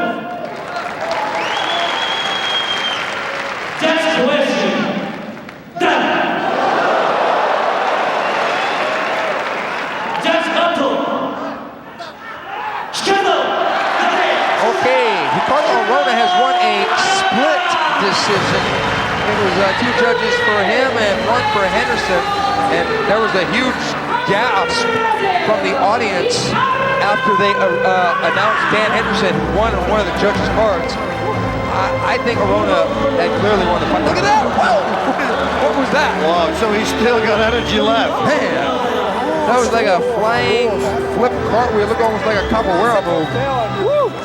Yeah, this was impressive, and it's like you said, I really think I gave it to him. It was a kind of strange split decision, but he was in good control, especially in the last round. Dan did some really good reversals in the beginning of round number 1. In round number 1, in round number 2, he did a real beautiful reversal, but then Arona reversed that again, and he came on top. So, yeah, Arona was the better fighter tonight. I'll tell you what though, like I said before, and I've hammered this point, the middleweight division in the Pride Fighting Championships, it's exploding right now. And I think either Stiegling or Wanderlei will be an excellent fight for Arona. And that's not to rule out Quentin Jackson. Or, I mean, obviously he's not going to fight Rogerio Minotauro Nogueira. But Murilo Ninja. Murilo Ninja, exactly. Oh man, so many compelling matchups to really think it over. I mean, Arona versus Ninja, that's a grudge match because the Brazilian top team and the shootbox team, they have a rivalry. It's a fact. If he fights Alex Stiegling, that's a grudge match because of the T-shirt. Yep. Quentin Jackson is the wild card, and any fight he's going to be in is going to be an action fight. But this man here really impressed me he's gotten better since the Mesger fight. Oh yes, and I think for him to get a shot at the title, I think he's got to fight first Ninja. And if he can beat that fight, you know, the teammate, it will be a perfect setup for a title fight against Wanderlei Silva.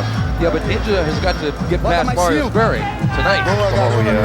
So, I mean, if Ninja doesn't get past Mario Sperry, it would be a moot point in my opinion. Yes. But I'll tell you what. If Mario Sperry wins, it will be a good... Oh no, of course not. No, but actually, I talked with the Brazilian top team guys. I said to them, I said, look, you guys have so many guys in this middleweight division. Would you fight each other? And they said, well, if it comes down to it, actually we would. They said, a couple of them said they would. If the price is right, I guess. If the price is right.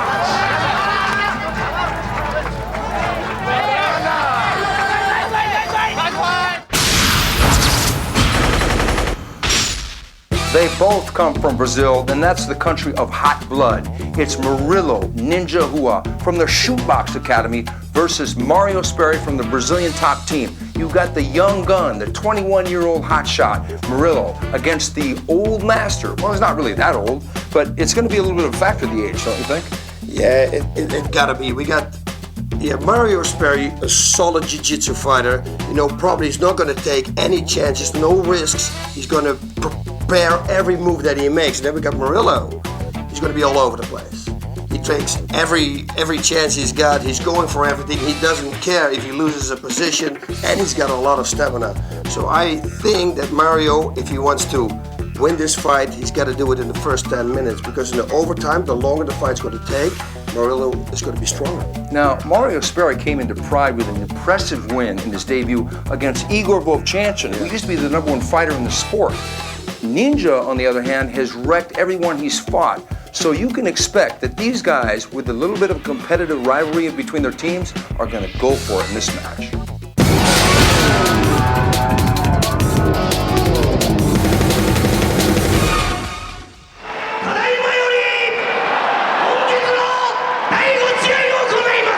And now for the fifth match.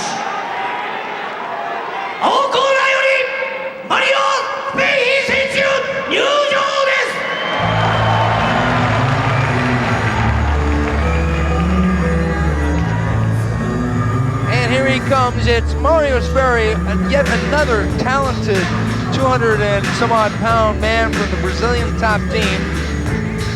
One of the legends in the sport of submission wrestling and grappling.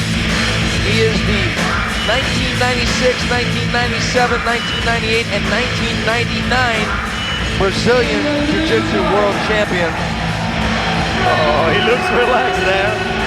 Nice and smiling. That's a good sign, Steven. I tell you, a lot of people really don't want to go to the ground with this guy. I think he forgot more techniques than most people have learned in a lifetime. I think so too, and all the people that don't want to go to the ground, they're absolutely right. His last win was a chokeout victory over Igor Vovchanchyn, a person that a lot of people had picked to knock him out. Yeah, that was very crazy, but tonight he's going to face somebody who's better on the ground than Igor Vovchanchyn. But yeah, can he do it? This fight, Steven, I am really looking forward to. Like the Arona and the Henderson fight, I was really looking forward to that one. Now it's time for this one. Yeah, this one is, I mean, the matches just keep getting better and better tonight. I'm pumping because this is the first time in a long time that we've seen one Brazilian go up against another Brazilian on the international stage. And as I mentioned earlier, there is a bit of a rivalry between Mario's team, which is the Brazilian top team, and Murilo Ninja Rua's team, which is Shootbox. But Mario has assured us that the rivalry is more from their side, and for Mario, it's more, the rivalry is mostly in the ring. Yeah, he's a true gentleman outside and inside the ring. There's an age difference of 14 years with those guys. Yeah, Sperry's 35 years old and Rua is 21. That could play a factor maybe later into the fight. We don't know. We never saw Mario Sperry going 20 minutes. At least I didn't. And there he is in the ring, Mario Sperry, his second time in Pride.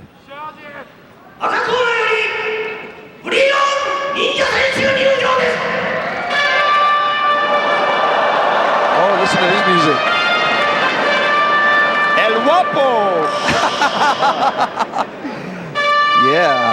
This should be my music. I want to see some flamenco dancers. Listen to this. Why are you laughing so much? This is the El Vapo music.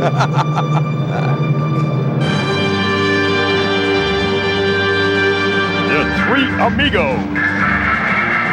You know, you would have thought that someone with the nickname Ninja would come in with some kind of kung fu theater music. Now look at him, look at him. Oh yeah! Oh yeah, look at him. He's dressed up like a ninja. That's awesome.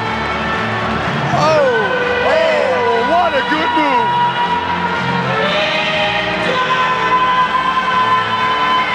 Well, undoubtedly, the ringside referee is going to search him for nunchucks, flying stars, staff, and knives, and any other weapon he might carry under that uniform, because we got the samurai sword slung across his back. Yeah, he's got to really watch out, the referee, for the ninja powder when he throws it and then disappears and then suddenly pops up behind the opponent. Yeah, yeah, that too. And he's got to watch out that Ninja could like double and triple himself. There could be 3 ninjas in the ring. Easy. And thank God we have no trees here, because I really think they can walk over the tops of the trees. I saw it. He's pulling the sword. And he's pointing it into the photo. Now what is your weapon now? Man, Ninja is ready, 21 years old. He says that he has no fear in this fight. He says, and he's talking about Mario Sperry, he said, I respect him, but I'm going to kill him. Okay. Well, he's a ninja. And he said he's going to rearrange Mario's face. Okay. Confident words. Yeah. But against Mario Sperry, can he do it? Well, he comes from Bulletproof Fast Out. I'm telling you, these two teams, Brazilian top team and Ninja's team, the shootbox team, are 2 of the greatest teams in mixed martial arts. Seeing 2 Brazilians go head-to-head in the Pride Fighting Championships, the energy in here is electric. Yeah, you can feel the tension. Oh man, this one is going to be just incredible.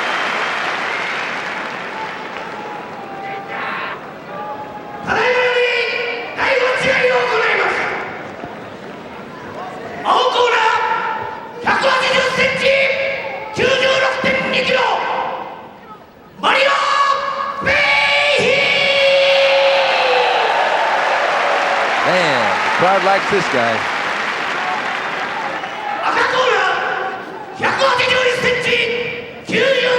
He's smiling. Murilo,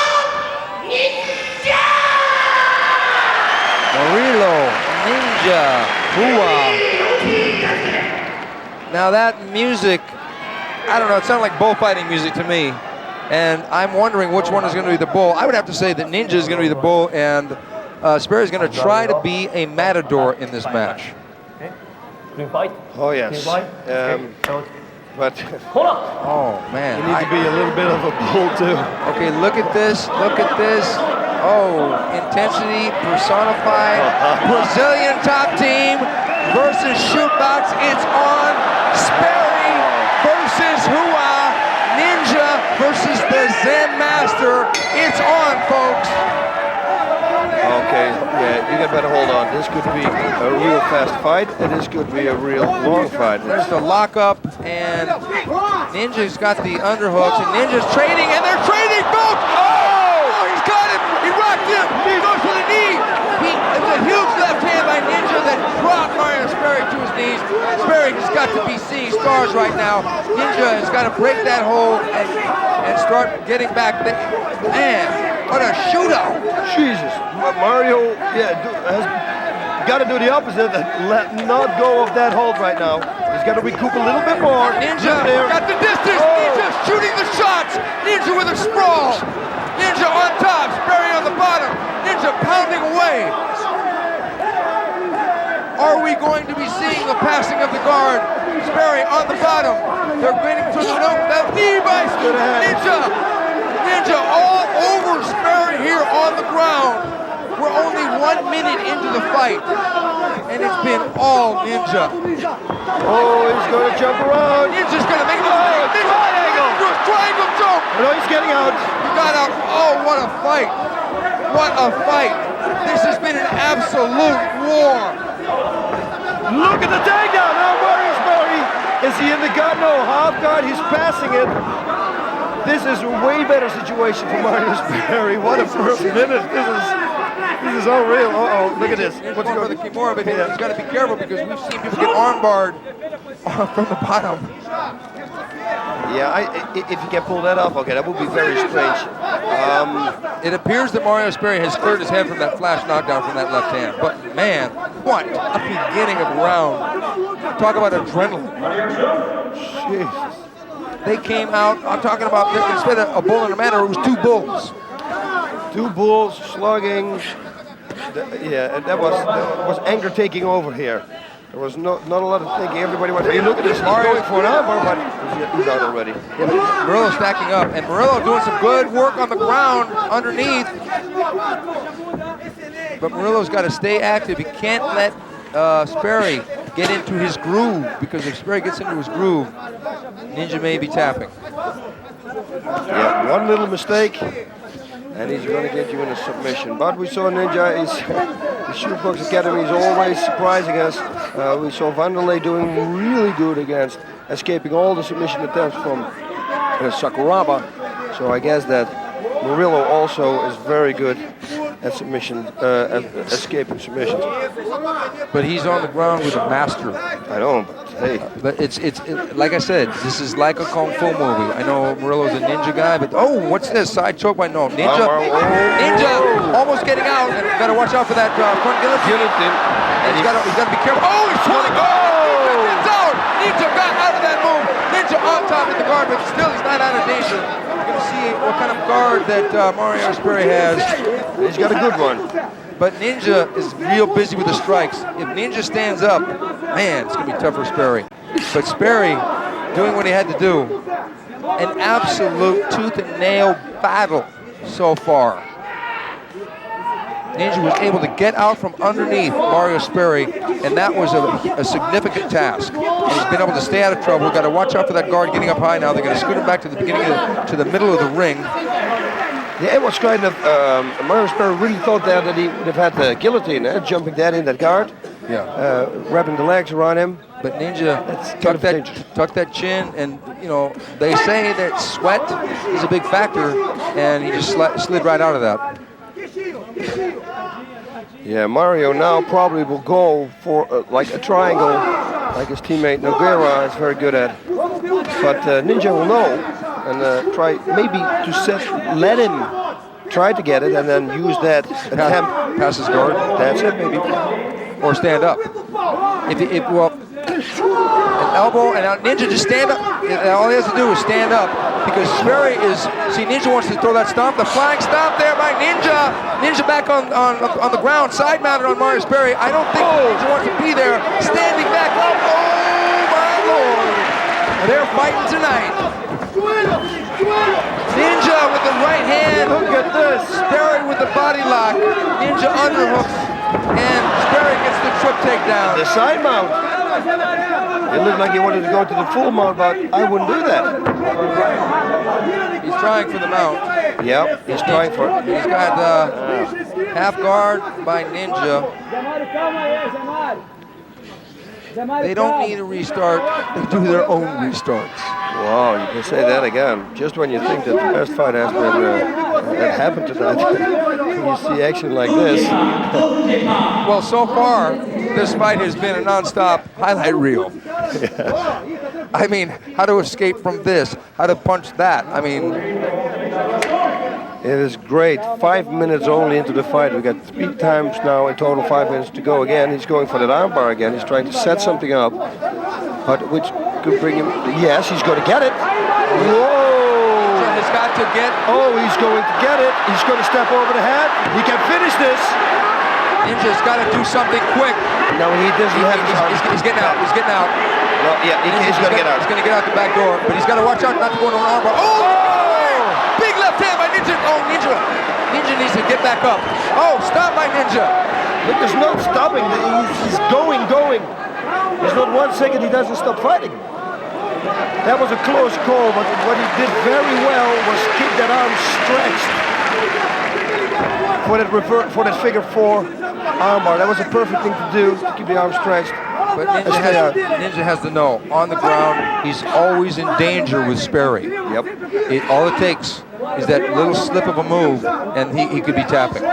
Because we saw that with his teammate, Jose Pele Landi, in that classic match in the Pride Fighting Championships, Bad Blood, not too long ago, in the last Pride, as a matter of fact. We saw Pele get out of just about everything that Carlos threw at him, then that one little mistake, and the fight was over. Ninja's got to really be careful on the ground. I know he's confident in his grappling ability. I think when Sperry opens his guard and stops with the overhooks, I think Ninja should stand back up. I think so too. Exactly the same thing. And also now, nearly escaping that armbar, Ninja has been warned. You know, he will probably fight a little bit more with strategy now, because he knows if he makes a little mistake and he does it a little bit more than the last time, he's going to get it. You see, he's going to set him up already again for Kimura. Look at Mario working from the bottom, looking for submissions. Yeah, he's looking all right. As a matter of fact, he's stacking those knees up real high. Ninja's got to be careful because a triangle could be imminent. Yep, but then again, he could use it also to set it up. You don't know anymore. Look at this. And Ninja hops out, almost hops out of full guard, but back in by some good leg work by Sperry on the bottom. 3 minutes left in the match, and what a match. Yeah, if it keeps going like this, on this speed, then let's see if age is going to be affected later on in the fight. Well, Mario looks to be in tremendous shape, and although Ninja doesn't look cut, his energy has never been questioned. Never. And the only reason that he fights a little slower now is, yeah, like I said, he has been warned with almost submission. And there is the Pride Heavyweight Champion, Antonio Minotauro Nogueira, in Sperry's corner, shouting instructions. Mario Sperry scooting his hips all the time, looking for one little mistake, pushing the arms backwards of Murilo. That could be a setup for a triangle choke. It could be a fake for a triangle choke and then go for a straight armbar. Those guys are so very well run on the ground. You never know where it's going to come from. And Ninja keeps chopping away with that left hand, and it's caught Sperry a couple times. Ninja staying busy here.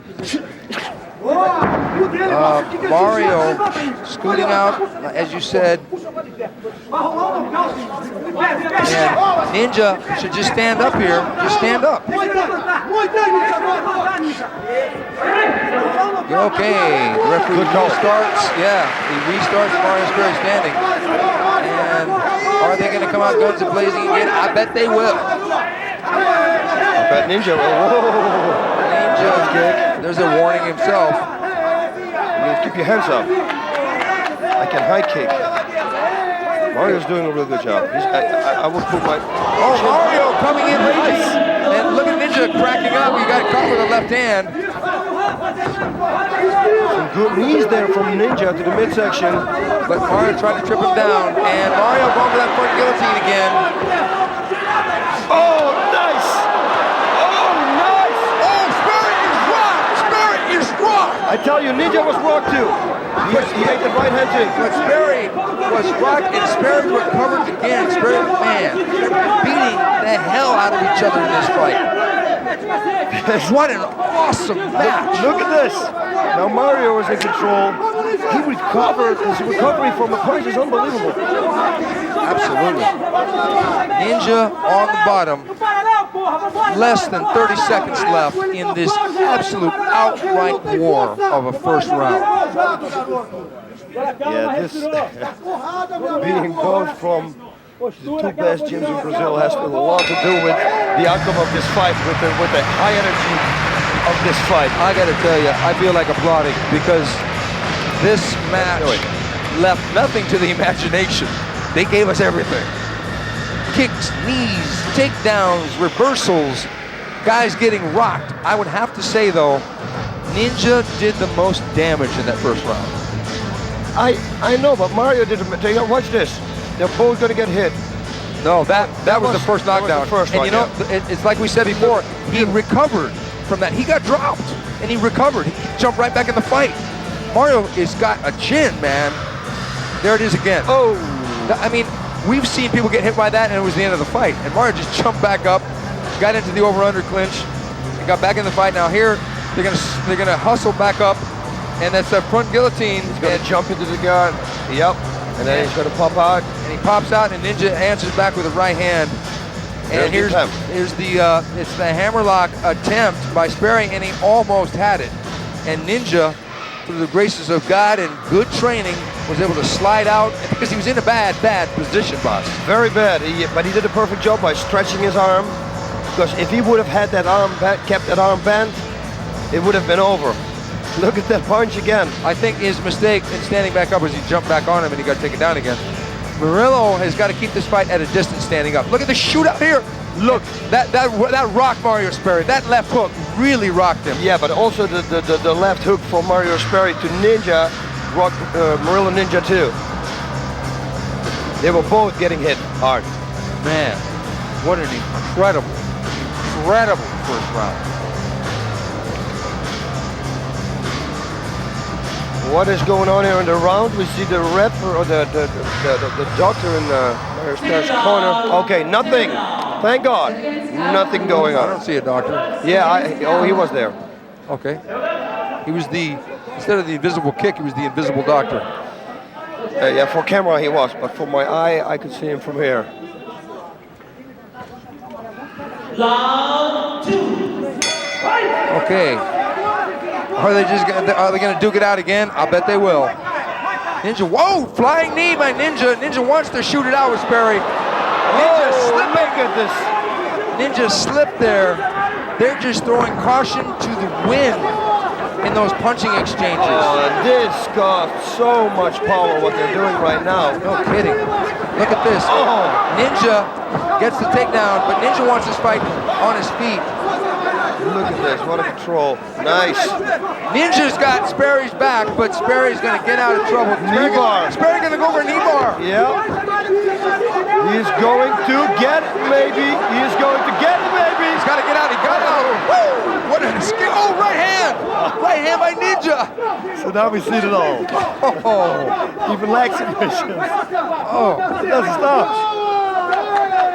Okay, what is next? I think, there's the knees. It looks like Sperry's slowing down here. All it's going to take is one knee to really make him slow down. It's a choke. Is he choking? And it looks like it's under. No. Yes, it is. No, he doesn't have it because he doesn't have it. No, he doesn't have it. But he could. Could he choke him out slowly with one hand? Yes, he could. He can pull his left shoulder back now, Ninja. But he's going to pull his left shoulder backwards. Sperry is deep breathing here. Yeah. Sperry's going to try and hang on to that leg, and Sperry got out. Yeah, it was more of an optical illusion from here that it looked like that. So. Boss, I'm going to tell you, you and I have seen every fight in the Pride Fighting Championships, and our opinion is some of the greatest matches were Sakuraba versus Newton on the ground. Yeah. This one may have just topped that one. Oh, yes. But this is like that fight only, it's like 10 times faster. Look at this, Ninja's going for Kimura. He's giving his own warning. Whoa, look at this. He's putting pressure on Mario Sperry. 3 minutes left in the round. Yeah, this fight, exactly what I said. This is an unbelievable fight. I tell you, hot blood.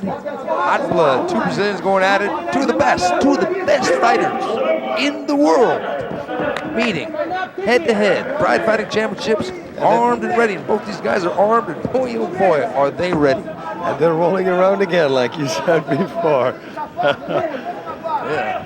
Armed and ready. Well, Ninja was armed already when he stepped, before he came in his ninja suit. Yeah, well, they were rolling. It's sort of there's a Bob Marley joke in there somewhere. I got you, man. What do you mean? Look at the side joke.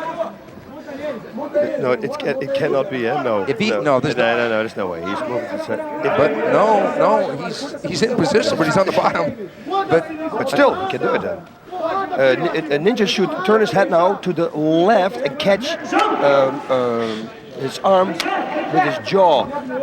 Catch the arm of Mario Sperry with the showdown. Ninja gave it up, but the fact is that Ninja has been the aggressor with the submissions this round. Yeah. Ninja is, what an incredible fighter this guy is.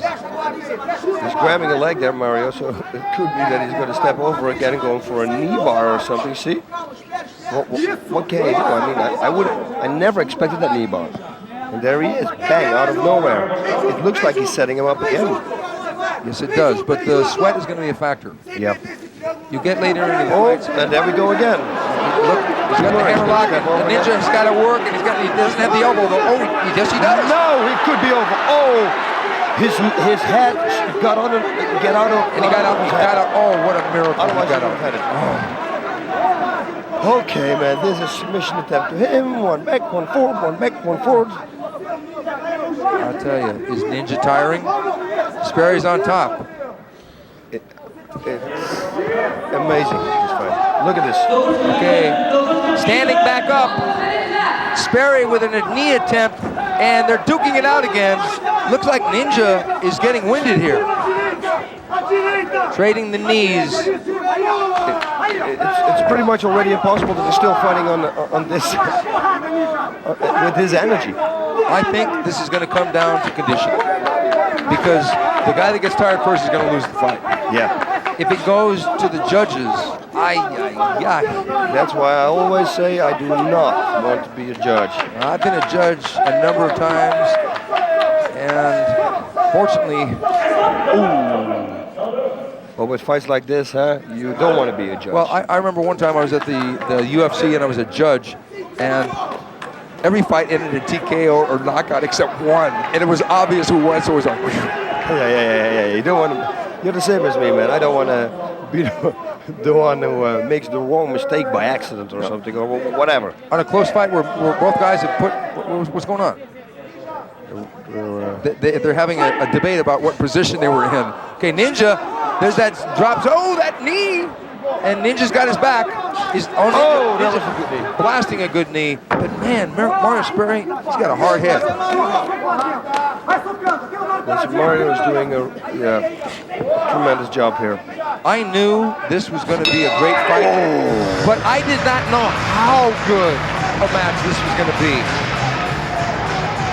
Okay, Mario crawling up. Yeah, Mario does look the worse for the wear of the two right now. And Ninja, if he can regroup a little bit and keep this fight standing. Okay, here they go. Man, flying knee attempt and good right hand counter there and a good left by Mario, but Ninja, Mario got the best of that exchange. But a lot of the punches didn't land cleanly, and Mario tried for the trip, and Ninja defended. And as you said, boss, to defend those takedowns like that, and here it is, the hammerlock. This is almost finished. He scooped his head out. Watch this. And because he didn't kept holding his head down, he escaped the situation. Otherwise, he could have won it right here. Yeah. But what is going to happen in round number 3? I mean, Ninja looks real fresh. And here we got the doctor again in the ring. I don't know what for. And age, like we said in the beginning, it's a 14 years age difference. Ninja is 21 years old. It's got to play a factor later in the rounds. Okay, Sperry, he really looks like he's, I don't want to say exhausted, but he's on his last legs here. Because man, Ninja is just like, it's like a chomping shark in the middle of the ocean. But I tell you, Sperry is no minnow. He's a barracuda. I mean, in the animal kingdom, these guys are both Terminators. They're two anacondas trying to out-squeeze each other, but it's the strikes that have been the difference in the match. Yeah, but you know what? The major factor right now is also, Steven, Ninja sees Mario Sperry real tired. That's going to give Ninja wings. It's going to make him real relaxed. He's smiling. He just looked over. He's smiling. He knows. That's an excellent point. Yeah, Mario doesn't have the look of someone who is real confident here. He has the look of someone who's tired. Yep. And Ninja's coming out stalking. He's coming out stalking. Probably throw a low kick. I don't know if he... Oh, you are a... Man, you're a psychic boss. I am. And Sperry answers with his own low kick, but they want to... Ninja... Oh, good left hand by Ninja! Ninja, why go to the ground? Should have stayed standing. And Mario, unbelievable, getting up again out of that situation. Like you said, he should have stand on his feet. I don't think that punch was what knocked Mario down. I think Mario just fell down. Yeah. Fell into the guard, I think, or fell into the back position.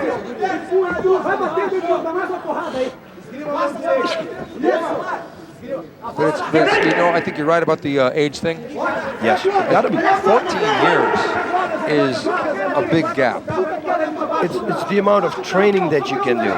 If you're older, and I know, because I'm past 35, you just need more time to recoup. Ninja, whoa, look at the left, nice. Oh, the left hook. That left hook was beautiful. Now Ninja, why go? Oh, look, he almost went into a triangle choke. What's he doing? This guy's gonna give me a heart attack. Yeah, it's one little mistake, man, and he's gonna get it. I tell you, man. Sperry has almost had Ninja. Ninja's like a cat with 9 lives, and he's already used about 7 of them in this match. Might have 2 more, and then. But does Sperry have enough in his gas tank? Ninja seems to be pulling ahead.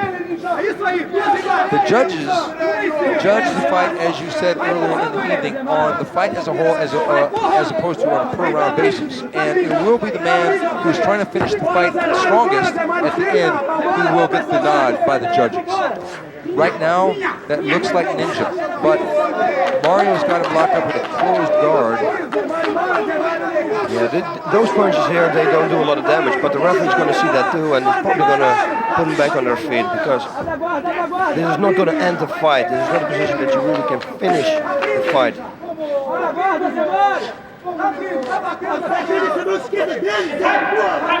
Okay, good. There we go. I like it. Oh, there's a cut. I think there's a cut. Yeah, I think they're just going to towel him off. It's not really that bad. Mario doesn't look too good. There's no quit in him, though, but still.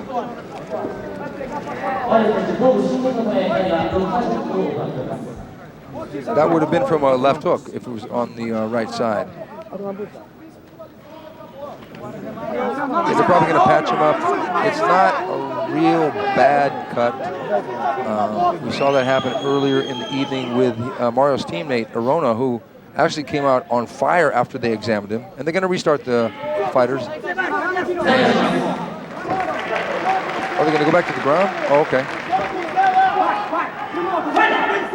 See, we really care. We care about the safety of the fighters, and if there seems to be a little bit of a problem, they don't mind stopping the match. They don't mind taking over and giving them some medical attention, because we want these guys to come back. We want these guys to have a healthy, long life, and we want action. But and we're going to get that, and we've got that in this match. Oh, we surely did. And I think we're going to see it again, because I think we have about 2 minutes more left.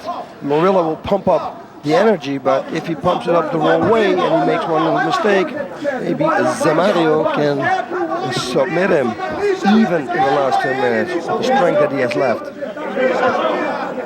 Well, I don't know that Mario has the energy, but you never know. There we go. But I'll tell you one thing, the winner of this fight is going to be back in that middleweight sweepstakes that we've been talking about all evening long. And what a sweepstakes it is. It was a treatment tonight. There are 2 major fights going to come up. If the evening ended right now, it would have been a great evening. Incredible evening. I want to see him stand back up.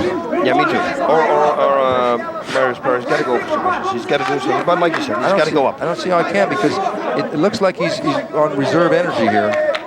And I think I'm not saying he's in the survival mode, because he's still chopping away. But there's teammates. A little bit in the dark. Yeah, the ref got to start the fight now. Put him up. Yeah, I think he's going to do it. He's taking a close look. 1 minute left. Okay, he's got to put it up. Yeah, 1 minute left. It's going to be hard to get a decisive finish here, this close.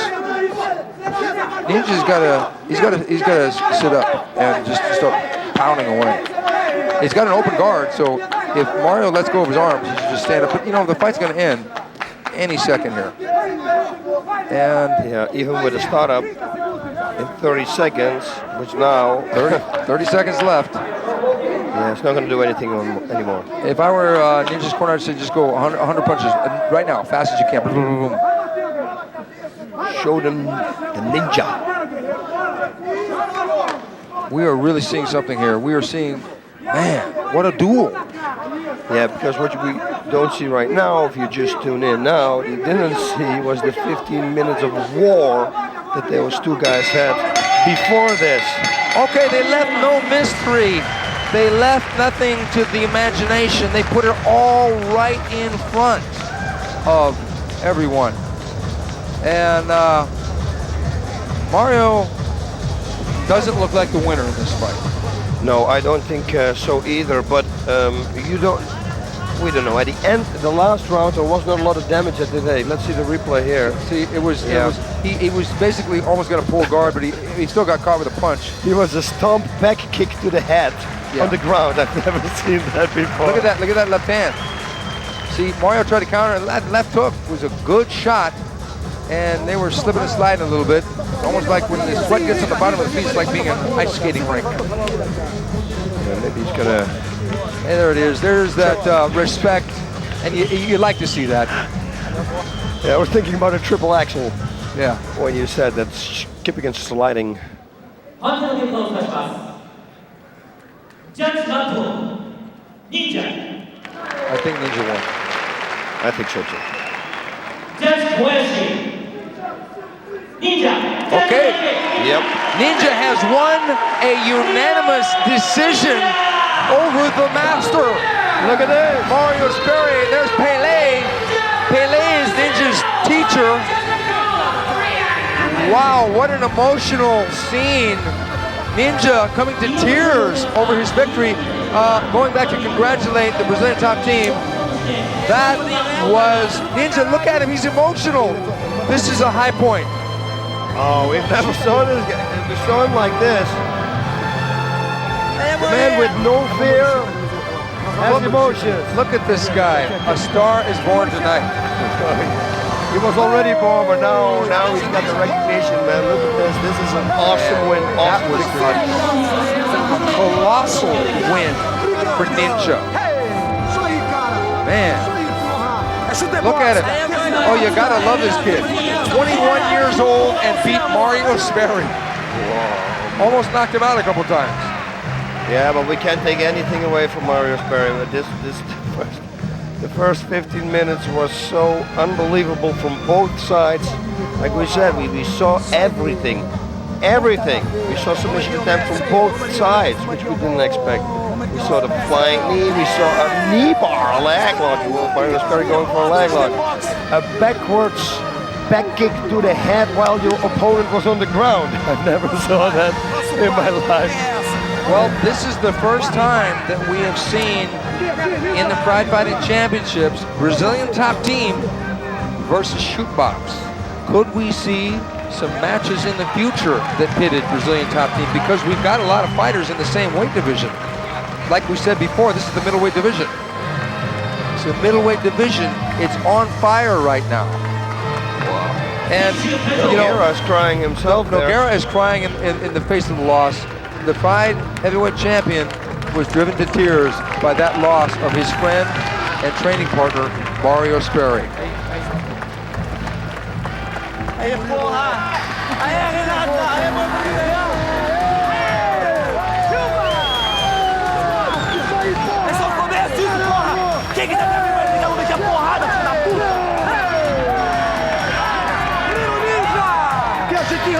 A gente ama a nossa escola, cara. E agora vai ser o Silva, cara. Agora é o Silva, meu chapa. Silva que vai dar o show, vai arrebentar. Só você sabe quando eu treino, cara.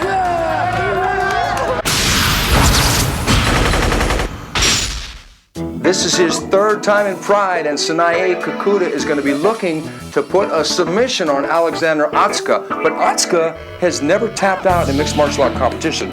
he has beaten Marco Huas. He did go the distance with Igor Vovchanchin, and he went into the third round with Wanderlei Silva when Wanderlei was wrecking everybody early. How is Otsuka going to be able to beat Kikuta? It's going to be very difficult. That's one thing for sure. Kikuta is growing and growing in submissions. Alex Stiebling, who trained with me for a little bit, he told me that Kikuta is his favorite fighter. So if a guy like that says that, it means he's very well-rounded on the ground. Well, the organization is called the Pride Fighting Championships, and both these fighters being from Japan, they're going to have a lot of pride on the line when they step into the ring.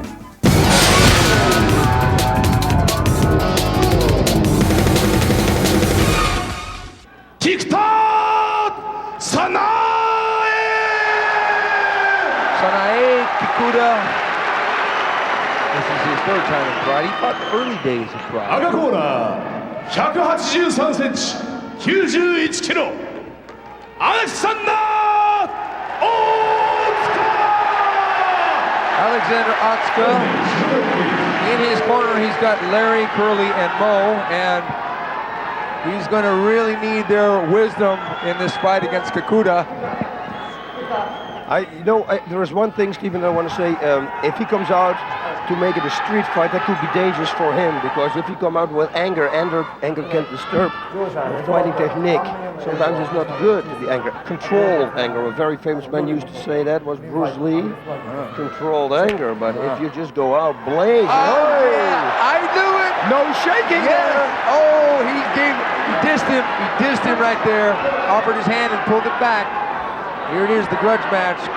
Otsuka, that man right there, said he has no respect for Kikuta. Kikuta coming out, going for the lock, and Kikuta trying to trip Otsuka. If it goes to the ground, it's going to favor Sanae Kikuta. Yeah, it depends also who's going to be on top. Of course, because Alexander got some good knees from the side mount. Look at this, good knees too. Man, the crowd is totally into this. A grudge match. I feel like I'm in Thailand. Listen to that. Yeah. No. Yeah, who's going to get the takedown? Oh! And there it is. Kikuta gets the takedown on top of Otsuka. Otsuka with the closed guard. I think it's a matter of time here, but one thing is for sure. Kikuta is sort of like the Japanese Jeremy Horn in that he takes his time when he fights. Whereas Otsuka will try things and maybe even make mistakes, but I don't. Look at this. He's patting him. Yeah, it's exactly like you said. You know, the good thing about the Pride rules also is the first 10-minute round, because so you can't take your time. Of course, you have to move, because otherwise the referee puts you up, back on your feet again. But as long as you keep moving, you can set everything up. So for somebody who's real good at submissions and keeps busy, that is a perfect rule right there. And leg lock, he's going to go for a leg lock, which would be a very smart thing to do, because Alexander Otsuka is wearing shoes. Well, Kikuta is well known for his loss to Renzo Gracie way back, and that was in 1998, and it was a match that almost went an hour. It was a 50-minute match. Well, he's got the mount. You don't want to push, you don't want to stretch your arms here. With a guy like Kikuta on top. This is bad, because Kikuta's going to go for an armbar from this position. He's going to play with him for a while, try and smother him. There we go. But Henderson Gracie did also an armbar on Alexander Otsuka, and Otsuka escaped, remember? So I don't know if it's a good thing to do to go for a straight armbar. Can you lose position? Well, I guess the point is this. They both had a common opponent in Renzo Gracie. Kikuta lost by submission after 50 minutes. Otsuka lost a decision. Now, Kikuta claims that he is twice the fighter he was when he fought Renzo back in 1998. And it looks like he is, because there's a lot more action. He looks very relaxed on the ground here. Very good in control. Like it's easy for him to stay in this control. He is the 2002, and that's this year, Abu Dhabi Submission Wrestling Champion. He feels that the Abu Dhabi champions don't necessarily become champions in mixed martial arts, and there's a variety of reasons that he mentioned to us. But what can Otsuka do here, boss? Nothing. He's got a buck and he's got to go for the gut. Then we have the armbar. This is not He's good. going to give up position. You see? Yeah, he gave Otsuka should roll through. No. Well, yeah. Otsuka's got to escape the mount. As soon as Kikuta sits up, he can escape the mount position. Pretty easy, if you want. Okay, Kikuta going for. He's going to try for side control, and he's going to probably spin around. Oh, what's no? Otsuka was almost in a position to do his own armbar, but going to be a leg look like no. Whoa, kick to the head instead. Whoa, look at this. Now we're talking Otsuka on top. And if he's going to pull that leg out, he's going to drop the knees like he did with Mirko. We got 6 minutes left. I don't know if you folks at home can hear the cheering, but they were chanting Alexander. And it was like deafening.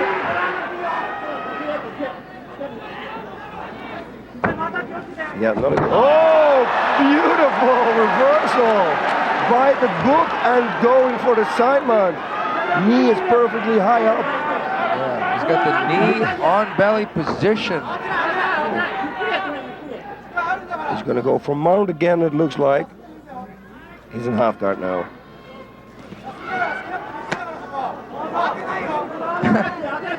That was... What was that move? I don't know. I don't know how you call it. What would you call it? I would call that the reverse fly swat. How can you come up with it? It's real simple.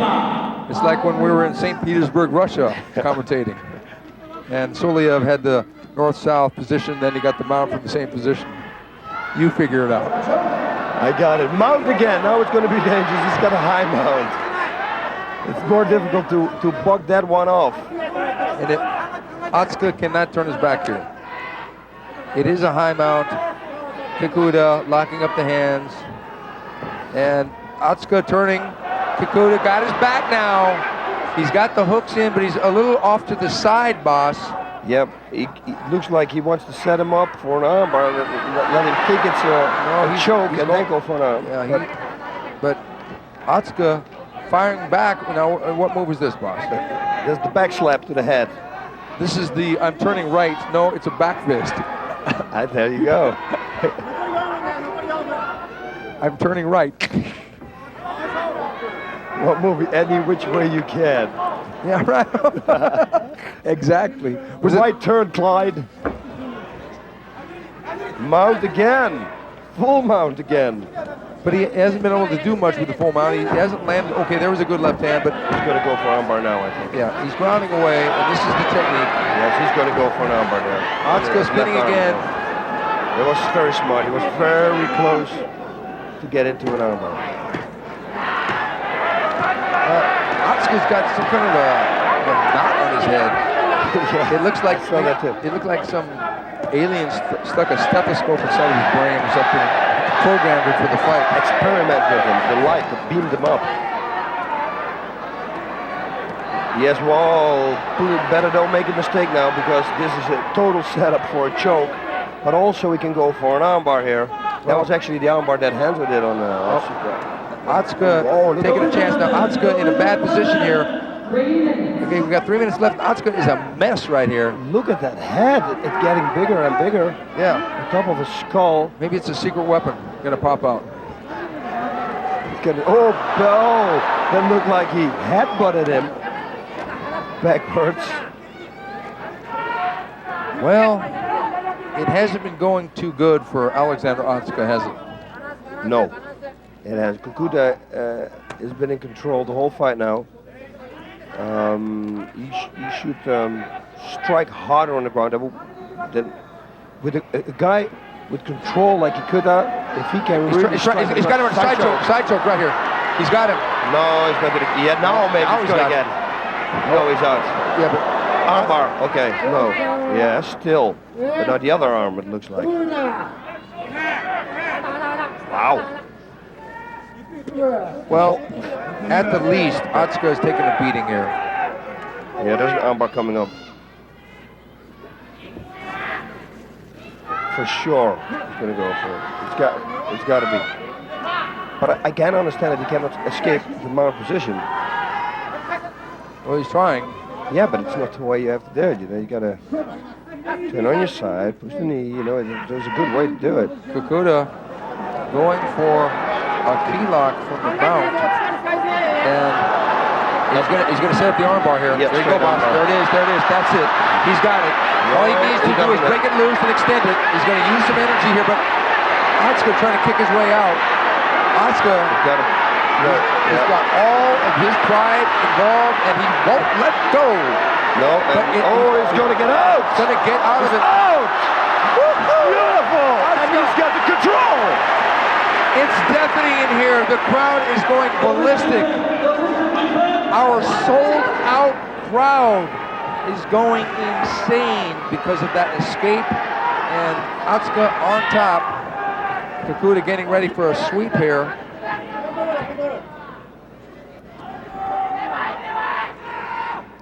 Yeah, Otsuka got to work here now. He's got not a lot of time left. If he really wants to do some damage, he's got to try to go to the side on the knees, rain the knees down, or do this. But then with precision, hit the jaw. Because otherwise it's going to go to round 2. Yeah, it's going to go to round 2. It doesn't look like, or it's going to be, but to the solar plexus. That's not good. Maybe that's how he got that lump on his head.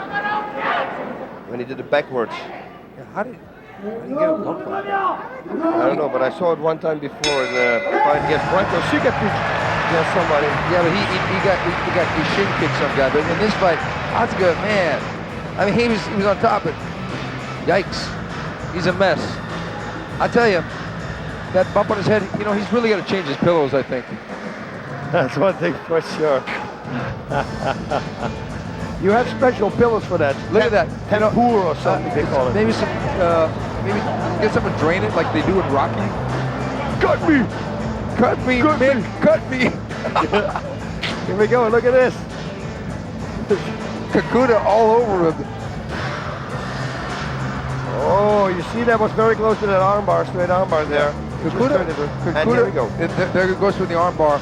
When Kikuta mounts him, you should aim for that big zit and just try and see if we can pop it. Yeah. And man, I can't believe that Otsuka didn't get armbarred right here. He pulls it out perfectly. Wow. And the side mount. Yep, one thing we can say for sure, Otsuka, and we knew that before, is an escape artist.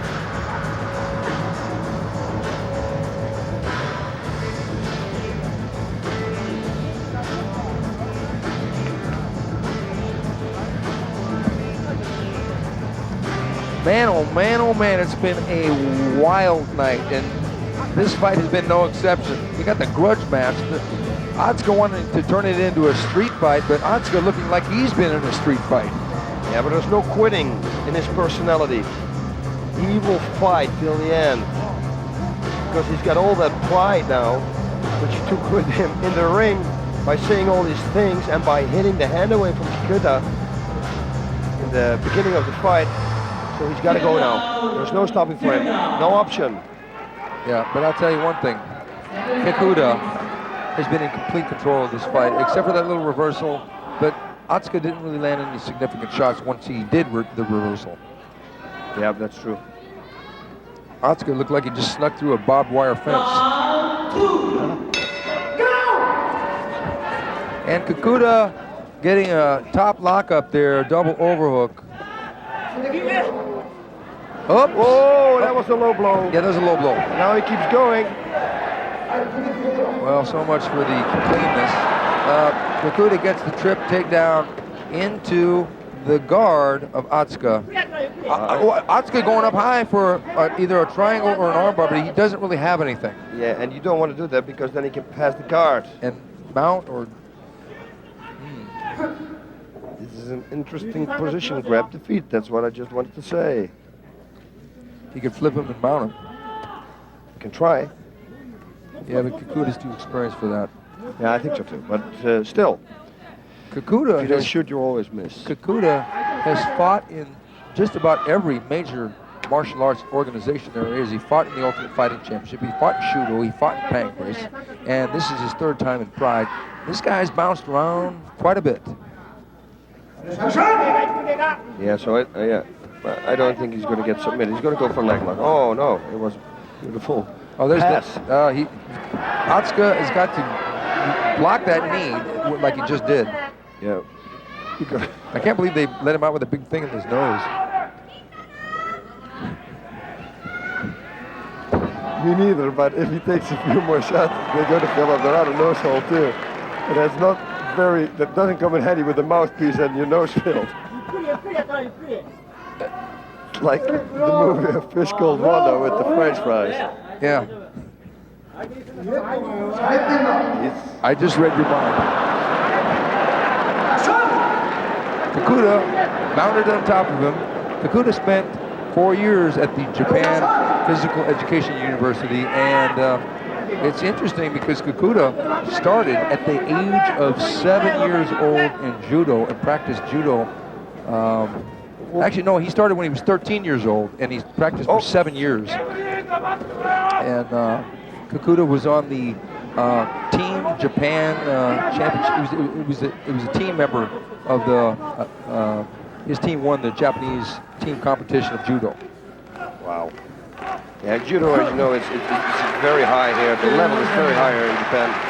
Kikuta, my instructions would be, listen, you've been the first round in mount, everything in mount. Maybe you should try to go to the side mount and try something there, because till now we have been unaffected. He's trying to go all the time for the side choke, which isn't working. But if you really want to go for submissions, it's more, look at this. Yeah, he almost gave him the armbar there. Now he's giving him his back. Yep. And then we got the backhand again. Yeah. The right turn signal. Right turn. 2 minutes. Yeah, he better not make a mistake. Although he doesn't have his hips locked all the way for Otsuka's hips, he's got only one hook in, so Otsuka can turn to the right now and get out of it, which is something that I would do if I was him. But it's been all Kikuta. Yep, he's been all over him. He is delivering the punishment. And Otsuka has been taking it, but Otsuka just won't quit. Oh, we know that. And if you go the distance with Rico for charging, and you're a mentally strong person. Otsuka has got to do something. I mean, he can't just sit there. He's not going to stop with those shots. But Kikuta should try to hit the wound there or something. No, I think that the referee should do something here. If nobody answers, if he doesn't defend it, then I don't think that's good. Okay, there are no power shots, so there's not a lot of real damage involved, but still, do something. Otsuka just has not been competitive in this match against Kikuta. No. He just doesn't have any answers. You can't just win a fight on heart. You need skill. I mean, we heard the rhetoric about the street fight, and we got 30 seconds left, and Otsuka goes for the choke. He's going for it, but Otsuka's got the chin down. But still, he can smother him because he's very tired. Yeah, he's got position, boss. Yeah, and he's gonna. He's got it maybe. And you know what? Is it under? The bell might ring here. You're absolutely right. No, Otsuka, he's out of position. He doesn't have it around the neck. Yep, that's true. No. Okay, that was round number 2.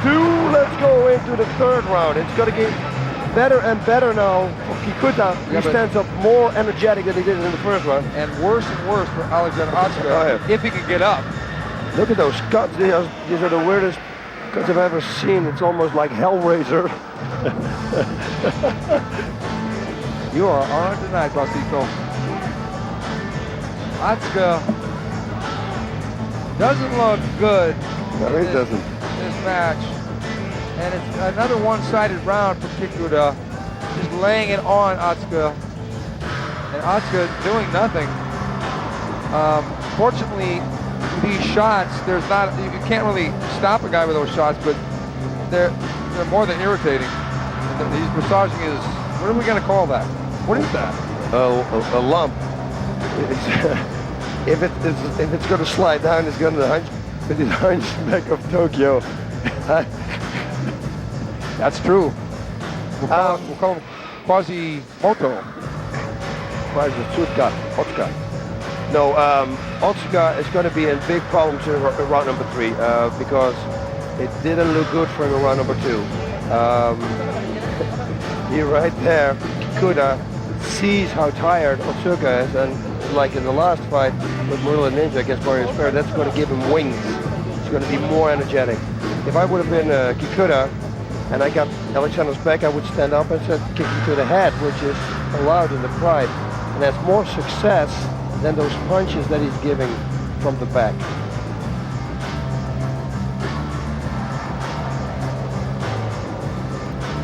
And here we got 2 more guys that are right in that middleweight category.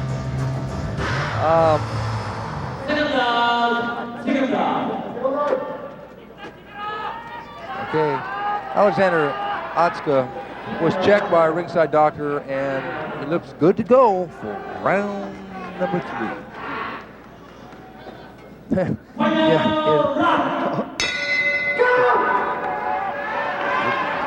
Does he have left hook? Nice left hook.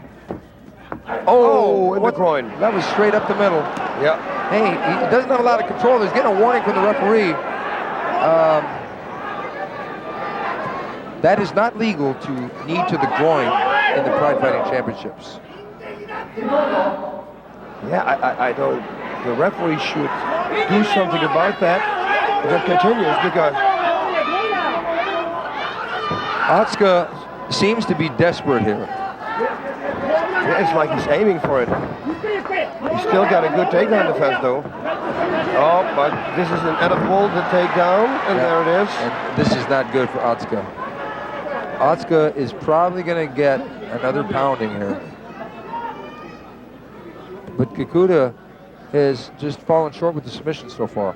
Yeah, he will go to the mount again and then do the same thing. He should really try something different if he wants to finish the fight, I think.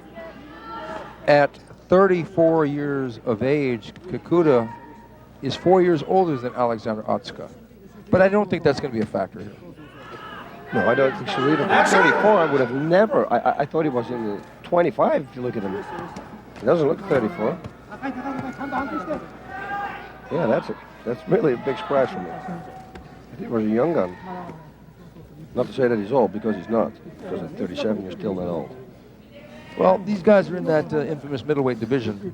Boss, what is your assessment of the middleweight division, and how would El Guapo do in the middleweight division? I don't know, but he would shine at least his beautiful shaved head and look good. That's one thing for sure. In fighting, he's training every day. He's doing a good job. He feels good and strong. So, let's see where that is going to bring El Guapo. That was a short, stiff left hand to the jaw. Alexander is waving his arms. Could be a setup, for please take my arm, go for an arm bar so I can get on top. This is what Kikuta should do. Yeah. Side mount, try out something different. There we go, see? Now he wants to finish the fight. Knee to the body there, which conveniently is located at the liver.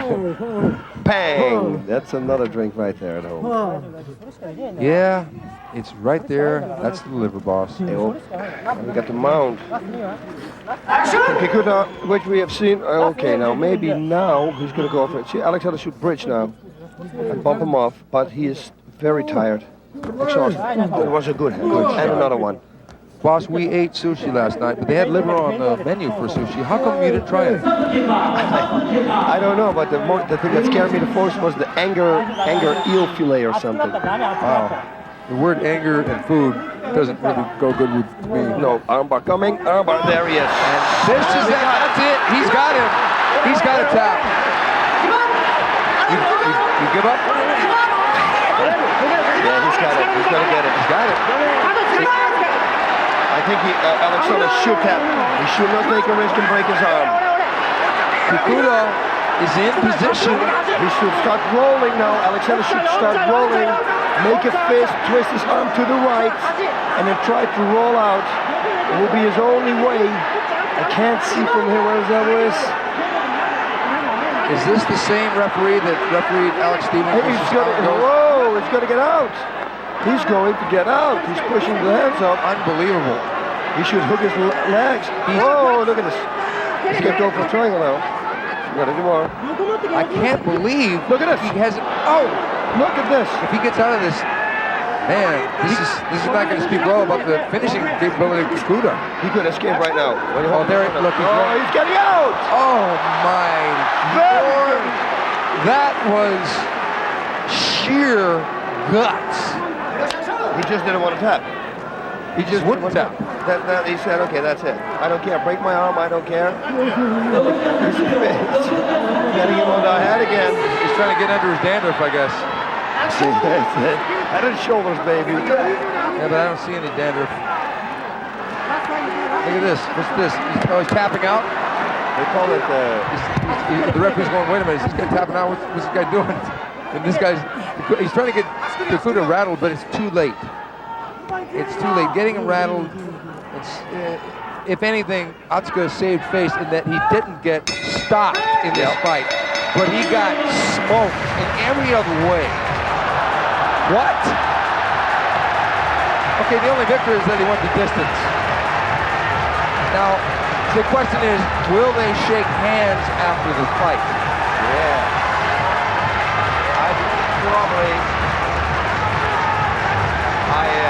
That was total domination by Kikuta. I think so. If Kikuta wants to be a nice guy now, and he wants to gain a little bit more respect from the audience. Well, he's tapping now. Where's the referee? Give me water! Okay, now here it is. He's going for the arm bar, and it looks pretty textbook. What do you think, boss? Kikuta should have hooked his legs right there, his feet, and squeeze his knees together. You watch the arm. Stretch the arm. Extend it the other way. That's an arm. And he didn't do that.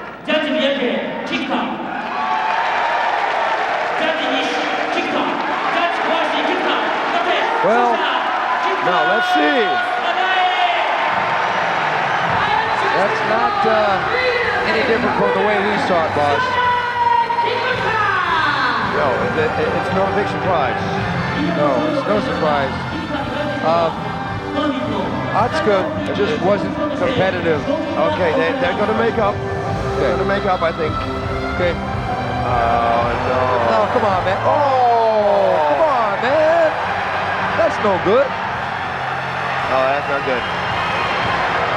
I guess. I mean, that's a deep anger right there. I don't know. Why do you...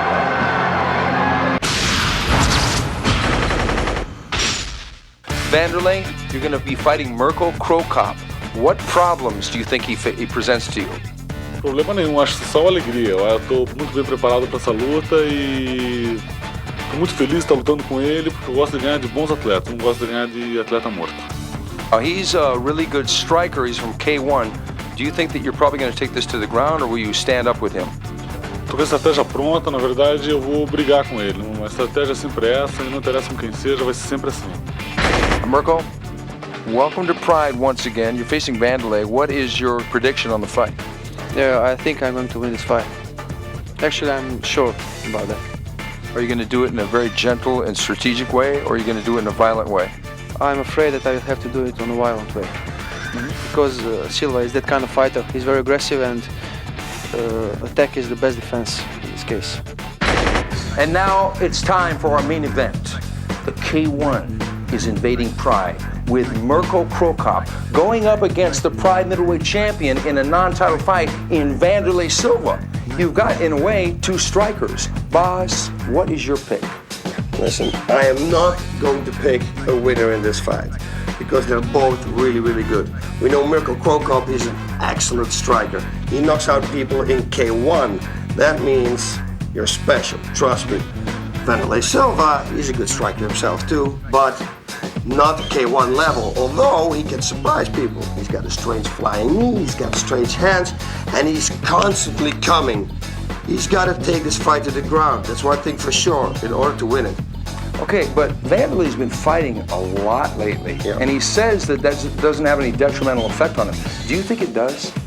No, I don't think so. A lot of fighting, like after 100 fights, I would say things like that. But what he had, he's fighting every month, okay, but it makes him more relaxed. And training with all the guys that he has at the Shitbox Academy, all those wild guys, I really think that the fire is still there. I think that Wanderlei's key to victory in this is to get Cro Cop moving forward, get him into a body lock, take him to the ground, mount him and ground and pound, hope he turns his back. But Cro Cop's game plan is definitely to land that left kick and try for a knockout. But we're not going to know what's going to happen because fireworks are going to explode in the ring tonight. In one sentence, how would you describe Wanderlei Silva? Atleta com muita determinação, eu vou pra dentro e minha principal característica é não ter medo de ninguém.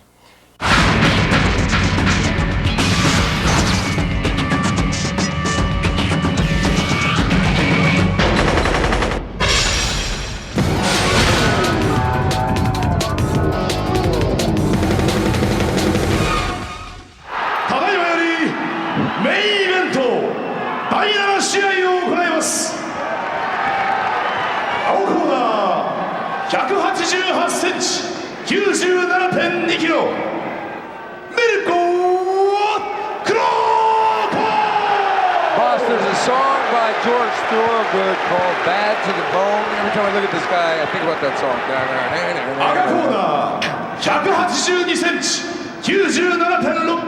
But also with this guy. I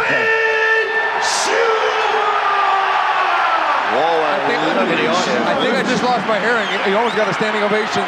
Now, I stated, oh boy. I stated earlier in the evening, an erroneous statement. I said there was 14,500 people. There are, in fact, 18,926 people. It's way more even sold out than I thought it would be. You got Wanderlei Silva against Mirko Cro Cop from Croatia. Mirko Cro Cop is an anti-terrorist squadron leader in Croatia. And he's going to need all that skill against Wanderlei. Whoa, here we go! Okay, Wanderlei's got to get Mirko on the ground probably. Use movement. He's doing a good job here using movement. Mirko is so relaxed here. He's got that left high kick. Torpedo kick. Yeah, he's got his hands up. He did his homework. Wanderlei did. Now this is the K1 versus Pride. Wanderlei Silva in the black and white trunks is the Pride middleweight champion, and Mirko Cro Cop in the red and white checkered trunks is a K1 Grand Prix finalist. And in some ways, there's a lot at stake here other than just the match. It is a non-title fight, though. Yeah, if Wanderlei gave him a high kick, I think you can expect any type of high kick back. There it is. It was shielded by Wanderlei's arms. And what a kick to the body. To the liver. Wanderlei got the lock. Oh, Wanderlei's got it down. Wanderlei got Cro Cop down. This is a scenario that most people thought would not happen. Wanderlei. Oh, look at this. This crowd is, I've never heard a crowd like this. Wanderlei Silva on top. Now, it's under special rules here. If the fight goes to the ropes and outside, they will not restart the fight on the ground. They will restart the fight standing. Wanderlei on top. This fight is going to be contested, unlike the other fights tonight. It will be contested under 5 3-minute rounds instead of the Pride 10-minute and 2 5-minute. Now see there we have the restart. They went too close to the. This definitely favors the K1 fighter, who on paper is, everyone would think, the stronger stand-up fighter, and he's a little bigger than Wanderlei too. He outweighs Wanderlei in this fight by about 5 to 7 pounds. Yeah, the audience just a minute ago, they were getting crazy here. If I would be Wanderlei, I would watch out for the kick to the liver again, because that was a hard to look at this. Look at this. Wanderlei. Good knee there to deliver. Whoa, this is a shootout here. Wanderlei has surprised a lot of critics by dictating the stand-up here. But I don't know that he wants to go to that too many times. He's using, Wanderlei is really fighting a good strategy here so far. Yeah, very smart. Now he's got Krokop moving forward, and that's what he wants. He wants Krokop to try and punch or kick so he can take him down again, preferably toward the middle of the ring. That way, because, as I said before, if they scoot out, oh man! And another thing, okay, not only do we have a special set of rules because it's K1 versus Pride and it was negotiated that way, and if they go to the ropes, they will restart the fighter standing as opposed to under regular Pride rules, they will restart in the middle of the ring. There are no judges in this fight. Whoa, nice high kick attempt there. There are no judges, so if this fight goes the distance, it's an automatic draw. It was a good body kick, but Wanderlei grabbed the leg. And Boss, you talked about warnings earlier. Wanderlei got the trip takedown there, but look at the guard work there by Mirko. Wow, man, this, and we got 4 more rounds to go. But look, Wanderlei coming in there just swinging away. Oh, God. That was a really tense first round. I just want to say, yeah, you feel the tension. It's like I'm nervous for this fight. Yeah, because anything can happen. Krokop can land that left high kick and it could be over, or Wanderlei can take him down. And Wanderlei has submitted people in the past. He choked out Bob Schreiber, and he almost armbarred Sakuraba in the second fight that they had. Yeah, but his real strength is in striking from the top, kicking, kneeing, punching. That whole combination package that he has there, it's very dangerous for any fighter in the whole world. Yeah, Mirko Krokop, that man right there, he stated, Boss, that he and his partners spar full power with no mercy, and then he knocks out his sparring partners regularly. And they keep coming back, and he says they like it. Yeah, he said also that he paid them. Yeah, they would have to. At least for the CAT scan.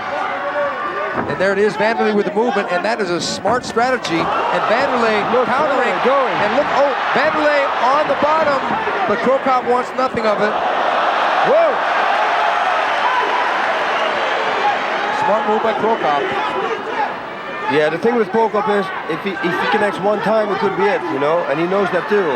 Wanderlei is going for it, and he's actually backing up Krokop now with his combinations, but they're not really aimed perfectly. Krokop is a little bit more. Good jab accurate. by Wanderlei. Now, I would have to say, I think I've seen almost every one of Wanderlei's fights, and he's had quite a few of them.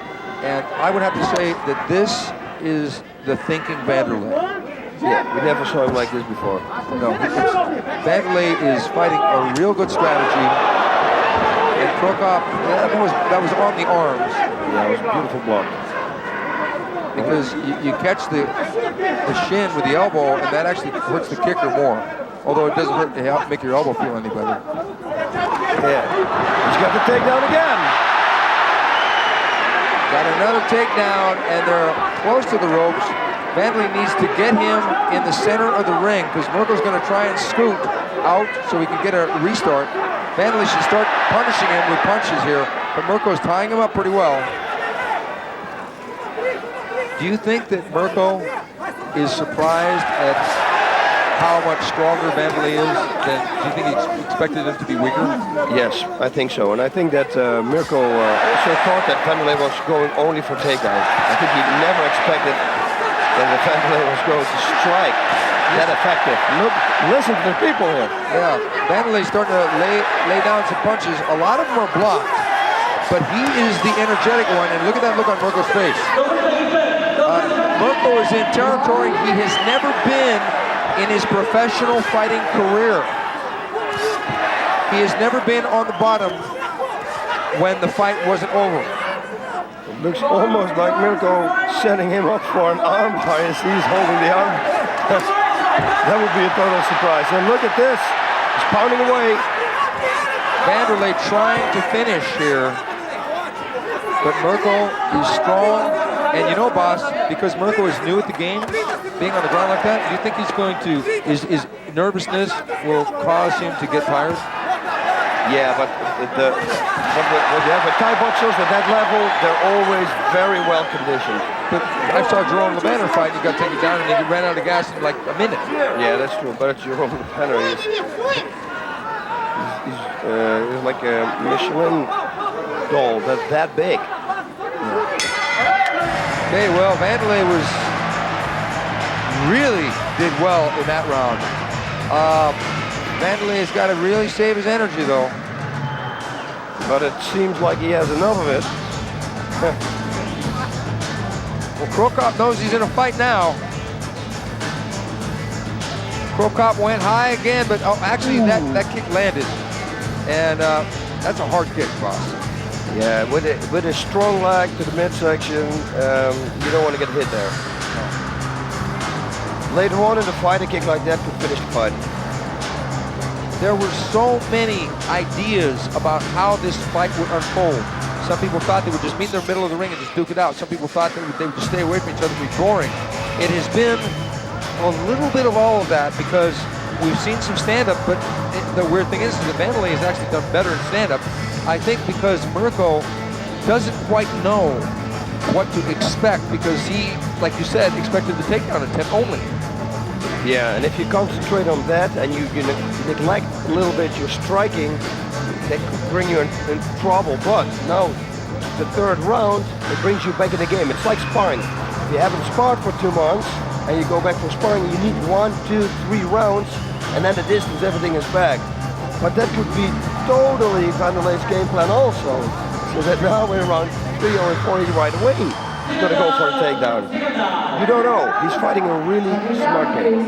Yeah, he really is. And I personally would like to see the transition when K1 fighters get good enough at mixed martial arts to where they don't have to fight with 5 3-minute rounds and rope escapes and no judges. I would like to eventually see them fight with judges with 10, 5, and 5 and under the full pride rules. That'd be great. But Krokop, out of all the batch of K1 fighters, has done the best in mixed martial arts so far. He had the big stoppage of Fujita with 1 knee, and he stopped Yuji Nagata at the Inoki Bombaye on New Year's Eve 2001 into 2002. But here he is with the Pride middleweight champion. Got his hands full, but so does Wanderlei, and Wanderlei knows he can't get careless. Wanderlei shooting the high kick. Well, man, I'm really impressed with Wanderlei's striking ability here. And it's as if Krokop wanted to show him his own high kick, but he's setting himself up. If Wanderlei can time it, he can grab the supporting leg theoretically, but Krokop's left kick is so fast. Wanderlei raging in, and Wanderlei got good position, and if he gets underhooks, oh, nice work by Krokop to escape the clinch. But Wanderlei staying relaxed. What I like about Wanderlei is he's using movement. Oh, and a good movement. Move to the left while the left kick is coming. Beautiful. But Wanderlei can't get cocky here. He can't feel that, well, I'm in control. He's making, Wanderlei quick on the counter there. Those didn't really land, but oh, nice. Good right hook there by Krokop, but it didn't really land either. Krokop keeping close to the ropes. You notice that? Yeah. It's got to be his game plan. Of course. With those rules? With the rules, if you slide out of the ring, you get an automatic restart. Wanderlei going high again. It makes you wonder. Krokop came in at 222 pounds, and speculation is that he could never make 205 pounds if he did want to fight Wanderlei for his middleweight title. But it makes you wonder how Krokop would do with Nogueira, or Heath Herring, or Coleman. Oh, that was a good right hand from Wanderlei there. And a good left hook counter by Krokop. Krokop going to try and get out of the clinch. Wanderlei needs to lock up behind Krokop's back. Oh, I'm telling you, Krokop never, ever in his wildest dream expected this for sure. I think most of the crowd didn't expect this either. But Wanderlei really fighting a good defensive and counter fight. Wanderlei has grown so much as a fighter. He used to be reckless and get knocked down by Shugo Yama and Sakuraba and Tamura, and people thought, well, if he gets knocked down by them, he's going to get completely creamed by Krokop. But Wanderlei is using strategy. Wow. Super. Wow, I'm telling you, I'm seeing an evolution of Wanderlei Silva right before my eyes in this fight. Me too. You know, he was always careless, but now he's very careful, and because of it, he's fighting a perfect match. Look at that right hand. That was a good right hand. Look at Krokop thought, what the hell was that? And he tried to fire the left hook. Krokop getting a lot of surprises in this fight. In the confidence of Wanderlei to pick his shots like that right hand over the top, and Krokop trying to pound away. And look at him closing his eyes and turning. Wow. You know what it is, boss? It's experience. Yeah, Wanderlei trained very much to block that left kick from Krokop and counter it with a right straight. You see it in every move he makes, he counters. So he makes Krokop think. He thinks, makes him think. If you make a partner think, then everything you throw, it's going to get countered. It's going to make you confused. And it's working perfectly. Well, the one thing that frustrates me, if I could say, is that in a fight like this where there is an agreement to where there's no judges, that's frustrating for me, because if they go the distance, there's not that finality. Even if we think that one guy won the fight. Yeah. Right now, in a scoring system, I would have to say Wanderlei was ahead. Yes, me But too. there is no scoring. So it's sort of like, you know, when a trapeze artist is playing on the trapeze and there's a net beneath them, they have a net. You like that, don't you? I love it when you do that. My analogies? Your analogies are the best. You love my analogies, and I love your liver shot. Well, actually, I don't love it. That's why I'm never going to let you hit me with it. Oh my God, please don't. You said it all in one sentence. But again, I've said it earlier, and I think it's the experience here. Krokop is facing the unknown in a lot of ways because he's facing a champion in mixed martial arts. Yeah, what kind of champion? And it's a champion that he outweighs, and maybe a physical level might be a little bit stronger if they were to like do arm wrestling or something, or straight kickboxing for sure on paper. But Wanderlei, look at this. I mean, he's sort of dominating him, and Krokop comes back and he thinks, well, I'm going to show you. But then Krokop knows if he does that, he's going to get clinched and take him down. It's like Wanderlei's trying to suck him into a trap. Whoa! Nice try, but it didn't land. No, he should do that kick inside low kick. Set him up for something like that. The same kick. Oh, that's the nervous shot right there. That hurt. Yeah. But Wanderlei's coming forward now. Wanderlei can't get reckless because we know with Wanderlei, sometimes when he gets hurt, he comes in there and just wants to dog it. Look at his body. That could be the start of the finish. Yeah, because Wanderlei's got to keep his elbows tucked in. Well, if I were Wanderlei, Wanderlei's making a mistake here. He's moving forward. He shouldn't do this. Wanderlei should move back. Wanderlei's been. Is Krokop going to take him down? No. I think Krokop is starting to lure Wanderlei into his trap. Yeah, but I think also that first kick to the body, trust me, it takes you all out of you. Yeah, because look at his body is lumped up. Wanderlei's got to keep his elbows in. Wanderlei's making a mistake by moving forward. If this were a judge's fight, he'd want to move forward. But he gets caught with too many of those left kicks to the body. Wanderlei clinching up. And Krokop against the ropes. Krokop doesn't want any part. And Krokop dropping down low, but he didn't want to get taken down. Krokop pushing back on Wanderlei's chin. Krokop dropping down low. And Wanderlei, he grabbed the ropes. That is not legal here, even under these altered rules. That's what Krokop should keep doing now. Knee him to the body. Man, Wanderlei fights a really good game here. Just a real good game. I mean, Krokop is dangerous, folks. He can knock you out with one shot. Mark Hunt, the K1 Grand Prix tournament champion of 2001. who weighs 250 pounds, ate that high kick of Krokop and went to the death. It didn't finish him, but it almost did. Wanderlei has blocked every high kick so far. And he's got to... Oh, the end of round number 4. Is the last round coming up? Last round coming up. Oh yeah, what a fight. Just always when you think, you know, with these kind of rules, look at that spot. Bruise under his rib cage. Man. God knows he broke something there. I don't think so. Here we go. See, he blocked it up 2A, expected the high kick, and Mirko went low. That's a hard shot, boss. Look at the impact. Oh, yeah. But, you know, I think Wanderlei was ready for it. No, he didn't break his ribs. If he broke his ribs, he would be wincing and moving back. Really. Have you ever broken your ribs? Yeah, but you know, they say it's more worse to bruise your ribs, you know, to dislocate them than break.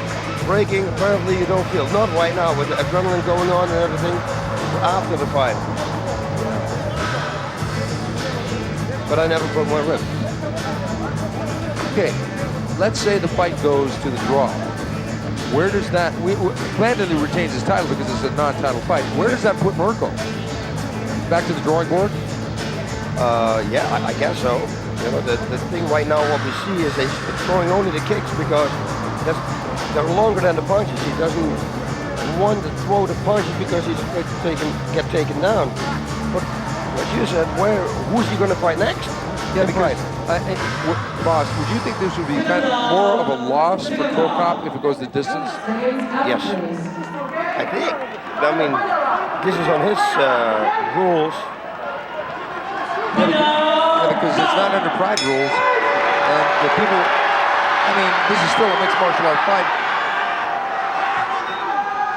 Yeah, but still, he's fighting Wanderlei.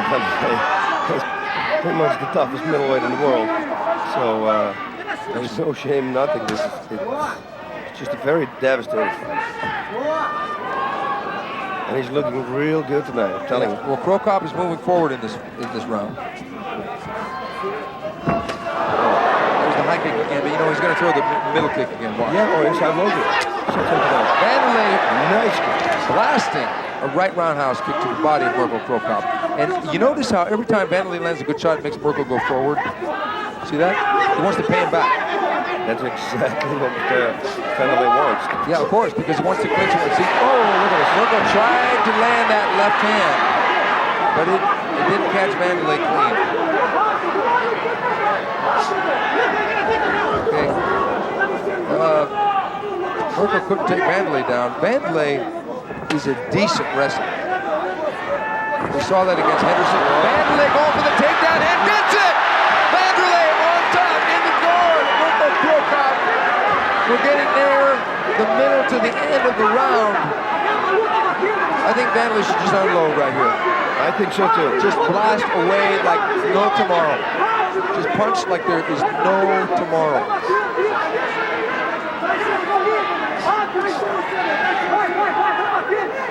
Yeah, if this would have been the judges, Wanderlei would have won the fight. Absolutely. But if it would have been with judges, maybe Mirko would have fought. We don't know. Yeah, that's true. Because we saw that with the Pride Grand Prix when Horace Gracie was fighting unlimited rounds. He won the first 2 rounds, or first couple rounds. But then he lost it. Oh. You give him a headbutt? What does the referee say? No, what happened? Maybe unintentional. Okay, will that make Krokop react? But we're closing in on 1 minute left. Krokop moving forward. He's got to do something if he wants to win this fight now. Krokop wants to win in a spectacular way. Tried for the straight left. Wanderlei clinching up. Wanderlei firing away. Oh. Krokop was thinking about a knee, but it was too late. Look at his reflex. Wanderlei's reflexes are still top-notch. Wanderlei clinching. Wanderlei got the body lock up against the ropes. It may be too late, though. Wanderlei, 30 seconds left. And finally, Krokop sprawls away. That was a hard to the body. 1 or 2 more could finish the fight, but it's 15 seconds. 15 seconds. And Wanderlei is not going to stop anymore now. Trust me. Oh. Wow. you know what? It went to a draw, but I loved it. I think from all the special rules fights that we've seen with K1 and Pride, this was the best one. Oh, without question. But I'm wondering if there's going to come a time where the Pride Fighting Championship hosts K1 fighters. If they host K1 fighters and they fight under Pride rules. Now, we've seen the Pride Fighting Championship armed and ready, but coming Sunday, June 30th, the Pride Fighting Championships Demolition coming to you on June 30th, folks, in the United States on pay-per-view. And getting into the ring, we've got Kazushi Sakuraba. Man, and this guy's a legend here. Sakuraba giving the flowers to Wanderlei, and they give him the supportive hug. Man, that music's loud. Yeah. I almost can't hear myself. I almost can't even hear myself talk. Sakuraba's gonna say something. He's gonna say something about something. Good evening. 最後の試合、すごい緊張感があって、いい試合だったと横で見てたんですけど、僕も早くここのリングに帰って試合ができればいいと思いますんで、また応援してください。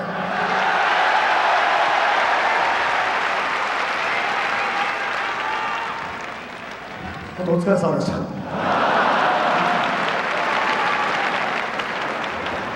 両選手に皆様もう一度盛大な拍手をお願いします。Okay, Wanderlei's nemesis, Sakuraba, made the statement, and he said that was an intense fight. And Sakuraba cannot wait, can hardly wait to come back to the ring. And there is Wanderlei Silva, still the Pride Middleweight champion. He didn't really, actually, I think if anybody gained in this fight, it was Wanderlei Silva. I think so too. This fight made him a way better fighter than he used to be before.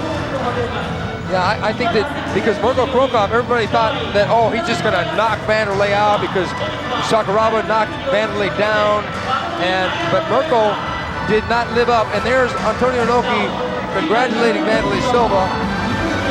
And I tell you, Mirko Krokop has got to go back to the drawing board. He's got to work a little harder. He didn't lose the fight, obviously, because there were no judges. But in a way, if there would be a winner in a draw of this magnitude, it was Wanderlei Silva. I think so too. I think exactly the same thing. It made him a better striker, a way better fighter. The next opponent of Wanderlei, he better go to watch out because he's way more complete now.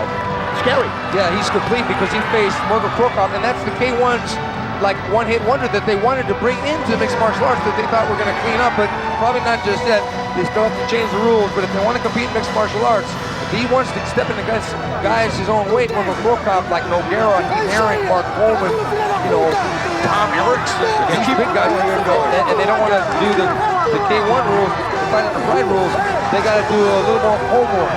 But Boss, I'm telling you, when we saw that fight between Ninja and Mario Sperry, that's one of the greatest fights, grappling-wise, I've ever seen. Yeah, it was unbelievable, the intensity, the power, everything that it threw out.